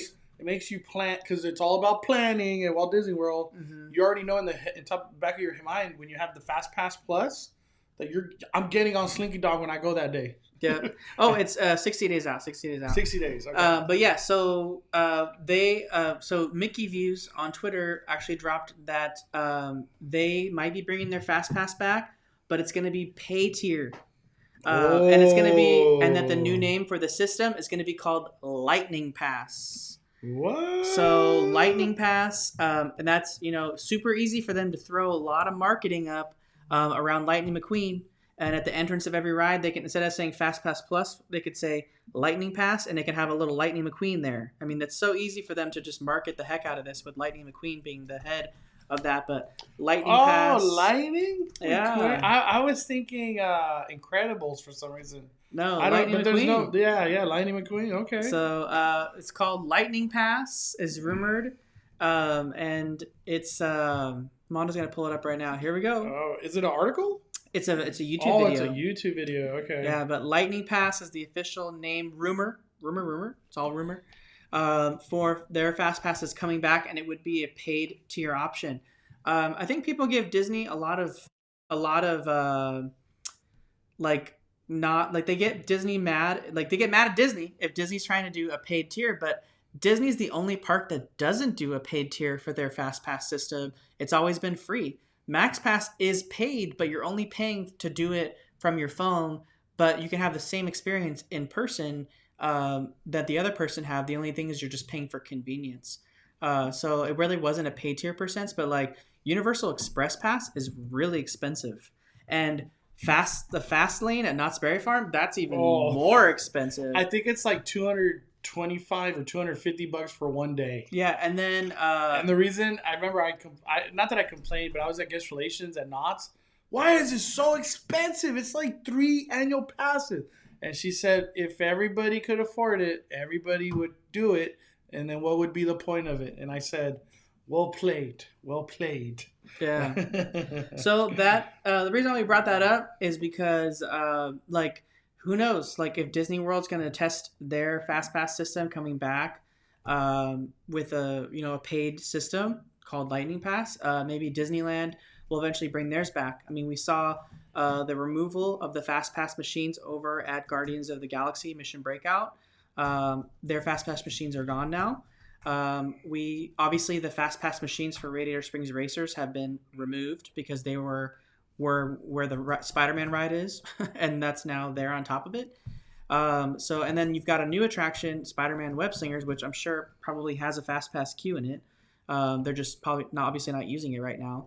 So there is a section outside of Avengers Campus that you can see from aerial shots that a lot of people have said, speculating is going to be a Fast Pass distribution. I thought it might be for Radiator Springs Racers, but I guess now with seeing the removal of Guardians of the Galaxy Mission Breakout Fast Pass machines, it would make sense that Fast Pass spot might be like a multi-Fast Pass spot, just like the one in Tomorrowland. So Tomorrowland has that one unified Fast Pass distribution area over by Space Mountain that has the one for every ride in Tomorrowland.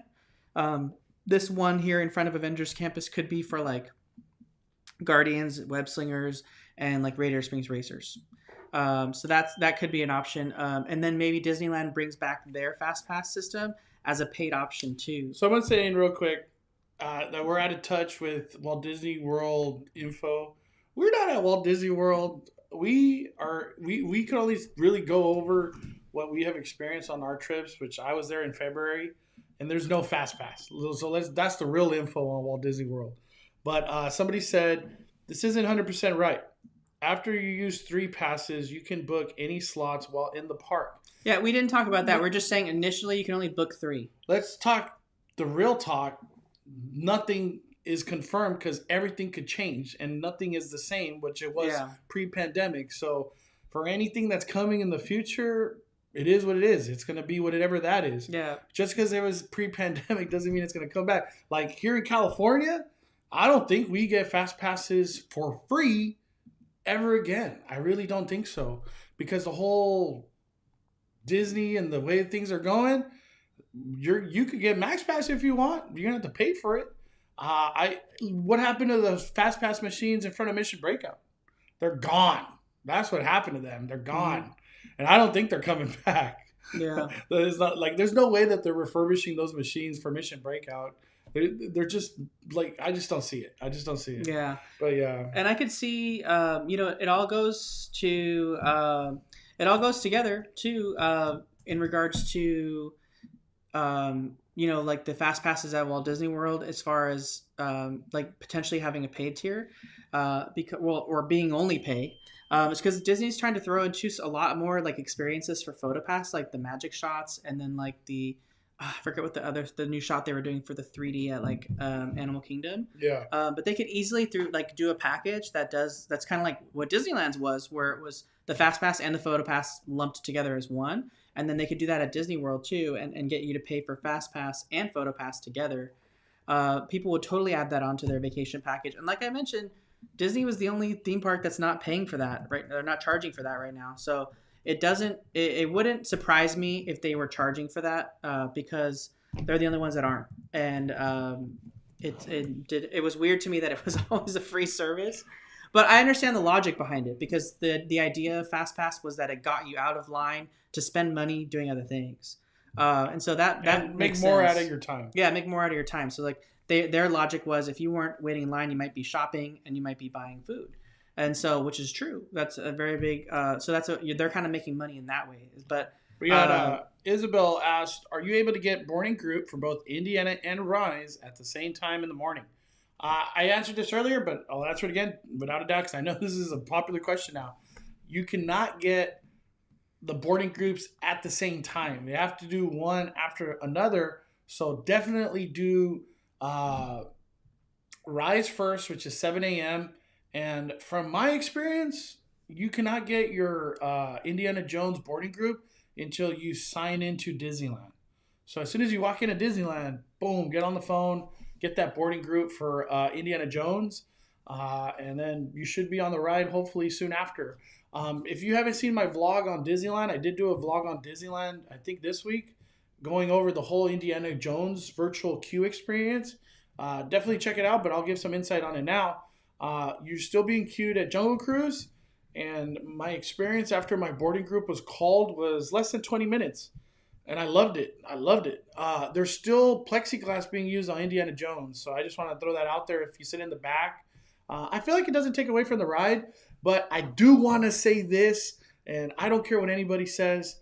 Indiana Jones is hella more bumpy than it's ever been in my covering of the parks. That ride is crazy, man. That's the wildest ride in the wilderness. It's like extra right now. Mm-hmm. We're gonna hit these super chats because we're already past our 8 o'clock time frame. Oh, we got a lot of super chats. All right, let's knock them out. So we got a super chat from Erica Archuleta, who says, "My dad has all of our tickets on his Disney app. There are 13 tickets. Damn. How can he send us our tickets, and can they be added on my Disney app?" Fire punch. Give him Go ahead. You can. You got more experience than that. Look, I know this sounds weird. When you do tickets, you got to put names. Names are irrelevant when it comes down to tickets. What matters is your ticket when you go to the entryway, like the gate, and they take your picture. Now that ticket is linked to you. Nobody else could use it because now you are linked to that ticket. So if there's like this miscommunication, like, oh, which one's my ticket? And I'm just talking about if these are all just like one day. Obviously if they're multi-day and whatever, park hopper, they're different. That's how. Then you want to be like, that's my ticket. I had a park hopper.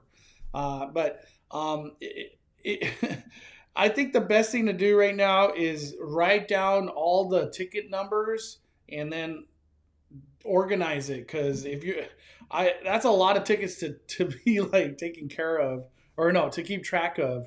But yeah, you could add all those to your Disney. Definitely can to an app. But the best way to do it is just have your Disney app open and just not screenshot, but scan each ticket to the other phone. So that's the best way to transfer. Yep. Don't put all the numbers in. Just do a screenshot or do a scanning of the barcode for the other Disneyland app. We got another super chat from Cy FPV who sends $2. Says going the 6th. Pray for me. Dude, I'm praying for you, man. What is that? Sunday? I think that's Sunday. Dude, good luck, man. Hey, sending my positive vibes to Cy FPV to get a boarding group. Hope you get in. Yeah, for both if you want them. Get in the ride, man. We got another super chat from Will Burton who sends for $9.99 and says any info on the new Westin Hotel opening this week, just outside of DC. I didn't know it was opening this week. Wow, dude, good. We reached out to them. We haven't heard back yet, so I reached out to them because I wanted to cover it for the YouTube, the Insta, and they could care less, I guess. So, I guess I'm not staying there. I'd rather come home, my house, and not have to pay hotel fees. You know what I mean? But if they ever reach out to us, we would love to cover the West End, but they haven't, and we don't want to just waltz into the hotel and start recording. Yeah, because that's rude. Yeah, going to the hotel, start recording. It's just It's different when you're at a hotel. You don't want to just start doing that. So we always like to have permission to do that. It's not like Disneyland where I can just walk into the Grand and record. That's kind of like its own thing. But going into off property, recording in this other hotel that has nothing to do with Disney. I would love to record there, but we reached out. They're not about it. Yeah, we're just trying to get permission to record there, and so we can bring that to you guys. Yeah, but it looks like a beautiful hotel. Yeah, beautiful hotel. We got a super chat from Kauai Nancy. Kauai Nancy, what's up, girl? Who says, Mondo, would you or Danny go on a Disney cruise? I would love to, but maybe like 2 years from now, when like the word Rona and all these restrictions is just a thing of the past. Because if you remember, cruises were some of the hardest hit things like that spread. So maybe 2-3 years from now. Especially, what is it, The Wish that came out recently? The Wish? My gosh, that cruise is going to be so expensive. A Disney magic experience like you've never had before. And your wallet's going to feel like it too. Yep. But I'd love to do it anyway. I'd love to do it though. Sarah Griswold sends a super chat. What's up, Sarah? She says, my birthday is tomorrow and going to spend it at Disneyland for the first time in forever since March 2020. Getting those last minute tips in before the big day. Oh, damn. What tips would you give her right now with this current Disneyland? The one I've been saying all is mobile order early. Mobile order early. Yeah. Right now, like if you're going tomorrow, I know it sounds weird and it's extra planning, but be like, I want to eat this, this, and this. So when you go into the park or when you're right there in the Esplanade, mobile order it with the times you want. That'll go a long way because the whole concept at Disneyland right now is like, you know what? I want a pretzel or I want a Dole Whip from Tropical Hideaway. Well, too bad. We ran out of windows. Like this like the concept of like, oh, I want this. Let's go get it. That is not the case with mobile order. You have to wait.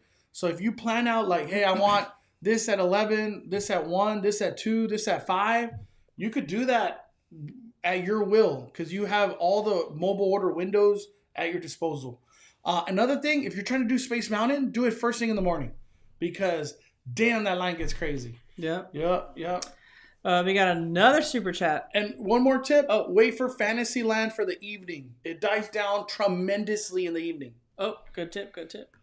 Henry 21 sends $20. Henry 21 says, best believe I'll be taking all this knowledge with me on our first visit or on our visit on Tuesday. Oh damn! Thank you guys. Damn. Also, happy birthday to my little munchkin Valentina. Tomorrow. Wow! Happy birthday, Valentina! Happy birthday, Valentina! I can't wait. Have fun tomorrow. Yes. Or Tuesday. Wow.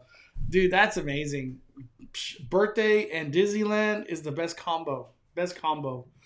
You too, Henry 21. Mobile order early. Yep. Just because you do not want to be one of the people who's like, oh man, I'm hungry now. And then you got to wait 3 hours for your food. That's not a fun experience. The Laxus Master X says, hey, Mono, do you think that breakfast items will come back when Avengers Campus opens? Well, we know at least Avengers Campus will have breakfast because they've already said that, and it's in the app on the menu. So we at least know that will be a restaurant that has breakfast. But as far as anything else is concerned, not sure about any of that stuff. Does Flo's have breakfast of it like on the? No, on it the, doesn't list it. Doesn't list it. I'm just curious. Oh, Nerds Nation says that June 1st is also Tom Holland's birthday. Well, oh, and something's for sure going down that day. Dang, Spider-Man's maybe that's why birthday? he's getting fireworks that day. Wow, for his birthday, dude. Tom Holland, he's pretty much. But you know, Tobey Maguire is still my Spider-Man. Toby's my Spider-Man. Alyssa Cope says, "Can you hop back and forth from Disneyland and to DCA after 1 p.m. or once you leave Disney, can you not return?" We've been getting this question a lot because there's a lot more people that have not done this experience and they're not familiar with all the new stuff that's happened. The answer is hell yeah. You could. I park hop four times on my last park hop visit. You could go in and out of DCA Disneyland as much as you want. 1 o'clock is the time period that you could start doing that until closing. So do park hop all you want. I do want to say park hopping is a lot of work. It's a lot of work because you're going into 2 different worlds. But it's fun. Park hopping's fun. We got another super chat from Alex Sarkisian, who says, "Going this Tuesday, June 1st, doing a park hopping starting at DCA with a group of 6. Any tips on what to expect? Do you think Rise of the Resistance will be open?" We have no idea. I hope so, man. That's 6 people that will be very disappointed. But I do wish you the best, Alex. Please. This is a question I got a lot, Danny, where they said, why do you tell people to put all the tickets on one app and only have one person do Rise of the Resistance? And I tell people, please, from our experience, it's the best way to do it. Because if you have multiple people doing it, issues could happen and only certain people get the boarding group and people get left out. And Rise, they don't do the, oh yeah. Let me add you 2 more. Let me add 2 more to your boarding. You don't have a boarding group? Sorry. Only they do it. They're very strict with capacity and the way they do things. Rise doesn't play games. Like, it's very rare that they're just like, oh yeah, we're going to add your 2 people that got left out of your boarding group. It's like, come on. You know how many times they've heard that? It's like 1,000 times. But it's best to do it all on one app. Have one person do it. And when you go to hit like boarding group for your group, all the live tickets of the day are already check marked. So you just hit join, boom, boarding group. And have one person just bam, bam, bam, done. It's the best. We have loved that version of that experience. I've gotten it every time. Every time. Yep. Yeah, every time. But thank you. We got a super chat from Alina Andrade, who says, sends 499, says, "I'm so happy I discovered you both. You both are inspiring to me to get my channel going. Moved from California 2018, but now I'm back and ready to theme park." Oh, damn, Atlanta. Well, have fun. Don't forget, have fun. Have fun with it. I can't emphasize people starting YouTubes and Instas and whatever. Have fun. Don't ever lose the sight of having fun. That's the whole point of a theme park, is to have fun. Don't ever you get all mad because you didn't film this or that. Have fun. Have fun always. Yep. Take it from Mondo. He knows. Yeah, I'm all about fun. Raymond Gonzalez sends $5. He says, "Guys, you need to check out Murder Company Escape Rooms in Upland. Yeah. It's awesome." Is that a horror? I'm guessing that's a horror. I'm gonna look it up. Murder Company. Mystery Bay and I have been talking about going back to a escape room, so we need to get this in the books. I am still shocked that escape rooms exist, because it was like a hot thing for a while, and I feel like escape rooms kind of like just when I don't want to say out of style, but like it's not in the public. But then when I talk to like Noah, who does escape rooms and all, dude, escape rooms are like hot Friday, Saturday, Sunday. People love escape rooms, and there's so many of them. It's crazy. Escape rooms is definitely like a cool hobby that a lot of people have now. Yeah. We got a good question here from Deegan Lowell. Do you have to mobile order churros? No, you do not have to mobile order churros, but you might have to wait in a pretty decent queue for one if it's a more popular churro like the Fluffernutter. The one by Disneyland, the churro stand on the right side, that line is long always. By the castle? At the castle. Be prepared. You might have to wait 20 minutes for a churro, but hey, it's better than a 3-hour mobile order. Yep. Just saying. Disney with the Lotta sends a super chat. $4.99. Lara's family, what's up? They said both of you are huge inspiration in getting our channel started. We hit 1K subs a few months ago. Wow. Damn. You're gonna pass me up. Keep up the good work, Lara's. I know how hard it is to get to 1,000, man. It's crazy. We got Jacob Gile with the super chat. It says, thanks so much, Danny and Mondo. Our bunch. Thank you. And let's see here. We got one more super chat from Carla Arciaga, who sends $5 and says, miss you guys. Keep up the grind. Christine and I looking Carla! to go back. It's our Vegas. Yeah. It's our Vegas. Yeah, Christine Vegas and I buddies. looking to go back to LA in mid-July. Dude, let us know when you. I will be your personal tour guide, Carlo. I'll give you all the tips, my friend. I'll make sure you have a wonderful time, even if it's whatever capacity is coming. They're from LA. No, but they don't know the feel of this new Disney. He's This- going to Disneyland in July? I hope. Well, if they he's do. here in LA, maybe. Yeah. Jeannie B says, thank God you don't have to mobile order churros. Got the one near Haunted Mansion, the best. It's still the best. It's the little thing. It took only 5 minutes in line. You know, for all the thousands of people waiting in Pirates and Haunted Mansion, I call it the Phantasmic Haunted Mansion churro stand, is literally 5 minutes at all times of the day, and they cook the best churros on property. Proven fact. I've done videos on it. They're the best churros on property. Philip sends a super chat. He says, Mondo and Danny, I heard from Walt Disney World News today that many Adventures of Winnie the Pooh starting July 5th closing for refurbishment with no end date. Interesting. I have no idea. I haven't looked at the refurbishment calendar. Once it gets on the refurbished calendar, we'll talk about it. But for Winnie the Pooh going on refurbishment, I don't think anything of it. It's just normal to me. Like if Splash all of a sudden went down too, then it's like, whoa, what's happening all of a sudden? Is Disneyland Forward coming? But it's too early to say anything like that. And then we got a great little question here from Robin Perkins, who says, do we have any more Cinderella popcorn buckets? They're still sold out. Still sold out. What's crazy is Disney did this whole, hey, Legacy Pass holders, DCA is selling the Steamboat Mini popcorn bucket. Come to DCA. Now they sell them at Disneyland. I just find it funny. It's like this whole like legacy. I hate the word legacy pass holders. I hate it. I don't. If that offends you, I'm sorry, but I just feel we are now an email list with discounts. That's what we are. We're an email list with discounts because we're not pass holders. We're paying ticket money just like regular everybody. Everybody's in the same boat now. We're tickets. We're ticket holders. I was mentioning nobody stole my Legacy Pass holder magnet. I was so gonna say that. Nobody stole it. Mystery Bay has the Legacy Pass holder magnet on her car.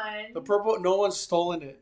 The white one gone in a day. The white one, they jacked it in a day, dude. I've gone through 3 white ones in like a month. Gone. The Legacy. The purple one I've had for like a month now. Yeah. Nobody wants it.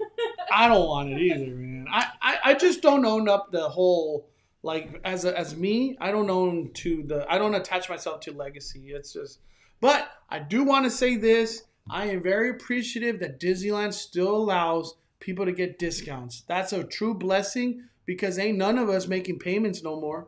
Just saying, they don't have to do anything discount related, and that's a real blessing from Disney because that discount goes towards Downtown Disney and Disneyland Resorts. So that's huge in my opinion. So shout out to Disney for that. Shout out to Disney. But that wraps up our Speculation Sunday, guys. We're cutting it a little bit early today at 8 o'clock. Mondo and Mystery Bay will be live multiple times. June 4th. June 4th. And Mondo might also have some Downtown Disney updates later this week, too. Yeah, finally. I haven't been to Downtown Disney in a minute. Yeah, so we'll have those there. And then, but also, if you have any other questions about Avengers Campus, save it for the nightly recap on June 4th. Coming up, I don't know what time Mondo's going to do that. If it's going to be late, who knows? And then... Yeah, even if we come home at midnight I'm still going to do a nightly recap of Avengers Campus. Oh my goodness. Yeah, it might be one of these, like, the land was great. But then we'll all have a group discussion on the 6th. The ride was great. On the 6th. So I would all sleepy, you know what I mean? I'm going to expect a long speculation Sunday that day. Like you said, we should do a 2-hour window on just Avengers, and then we finally kick it into Speculation Sunday. Because I don't want to... The last thing I want to do is make Speculation Sunday just about one little part, one land of a theme park. Speculation Sunday is about everything. We got a couple super chats before we get out of here from the doctor. I'm glad I don't have to mobile order to get a churro. Yeah. I wish we didn't have to mobile order anything, man. I love the system of I could mobile order or I could just pay. It worked great. We got a great new nickname from Liz Sophie for the doctor, Churro MD. That's a good one. I like it. Then we got Steeler Nation. Yeah, Steeler Nation. Joined super late, but had to check in real quick. Danny with the fresh cut. Fire punch. Nice. Yeah, Danny's looking fresh, man. Looking fresh. Carl says the pass holder entitlement is over. Oh, without a doubt. The whole, like, this is my Disneyland. That is all long gone, man. This ain't nobody's Disneyland. This is Mickey Mouse's Disneyland. Yeah. And just to make sure I don't want to miss a super chat. All right. I think we're good. I just want to say, Climate Doors Australia from Melbourne. Wow. Dude, shout out, man. Thank you for watching the channel. It's like 20 hours ahead or something. You're 20 hours ahead. I don't know. So you're from the future. Let's see. You're from the future. But let me see. Maybe some live streams that day. Oh, yeah. There'll be live streams on June 4th, everybody. And inside the land, hopefully. It is 1:23 p.m. tomorrow. There. Okay. Let me see. I'm just reading real quick. I don't want to miss anything. That's it. All right. I think that's it, everybody. We're firing it down. Closing thoughts, Danny, before we get out of here. I can't wait for everyone to hear everyone's thoughts about Avengers Campus on the 4th. I want to see how it goes. I want to see what Mystery Bay thinks about it. I want to see what Paul and everyone else thinks about it and how it goes, so I know what to expect when I go on in July. So yeah. If Danny can, I want to say this right now. I don't want to make it a secret or anything. I should just throw it up already. I want to live stream the live stream that's happening inside Avengers Campus. If you want to come that day, because I thought Avengers Campus is doing a live stream. Oh yeah. So on the 2nd, I think. Yes. Yeah, the 2nd. So if you could be here, we'll live stream with you guys, and we could talk about it. So cool. Yeah. Talk about what we're watching. If you want to come too? We'll have like a viewing live stream with the Five Fire community of the live stream in Avengers Campus. You know what I'm saying? Yes, to see who they have for the event. You know what I mean? Yeah. So that's what I was thinking. And maybe we can react to some of the people that are sharing some info. And then if they show the land, we could talk about whatever the hell they show. So because that, in my opinion, that's free for all at that point. If they're just showing land, showing the shows, it does. I don't think this whole June 4th matters anymore. So I'm really curious to see how much is shown, because when they did Galaxy's Edge, they really only showed the Millennium Falcon. Remember, that was all you got on that media day. They didn't go into the land and stuff really. It was just like trailers per se. Yeah. So stay tuned for that, everybody. Stay tuned for that. Thank you all for your time. I appreciate all the blessings. Another amazing Speculation Sunday today. I had a wonderful time. Don't forget to hit that like button on the way out. Thank you for supporting the fire. Don't forget, you guys can follow Danny at Just As Danny on Instagram, YouTube, TikTok. So don't forget everybody. And by the way, I just want to say one more time, I appreciate everyone's time for joining this live stream. It means the world. It means the world, everybody. 5 fires for everybody today. 5 fires to all the moderators for keeping it clean, fun, positive. You are literally the foundation of this channel, seriously, as just time goes on. Okay, thank you for your time, but we are firing it down. The Cali Bay is calling it a day. I'm the main host, Mondo. Ah. Avengers. Ah.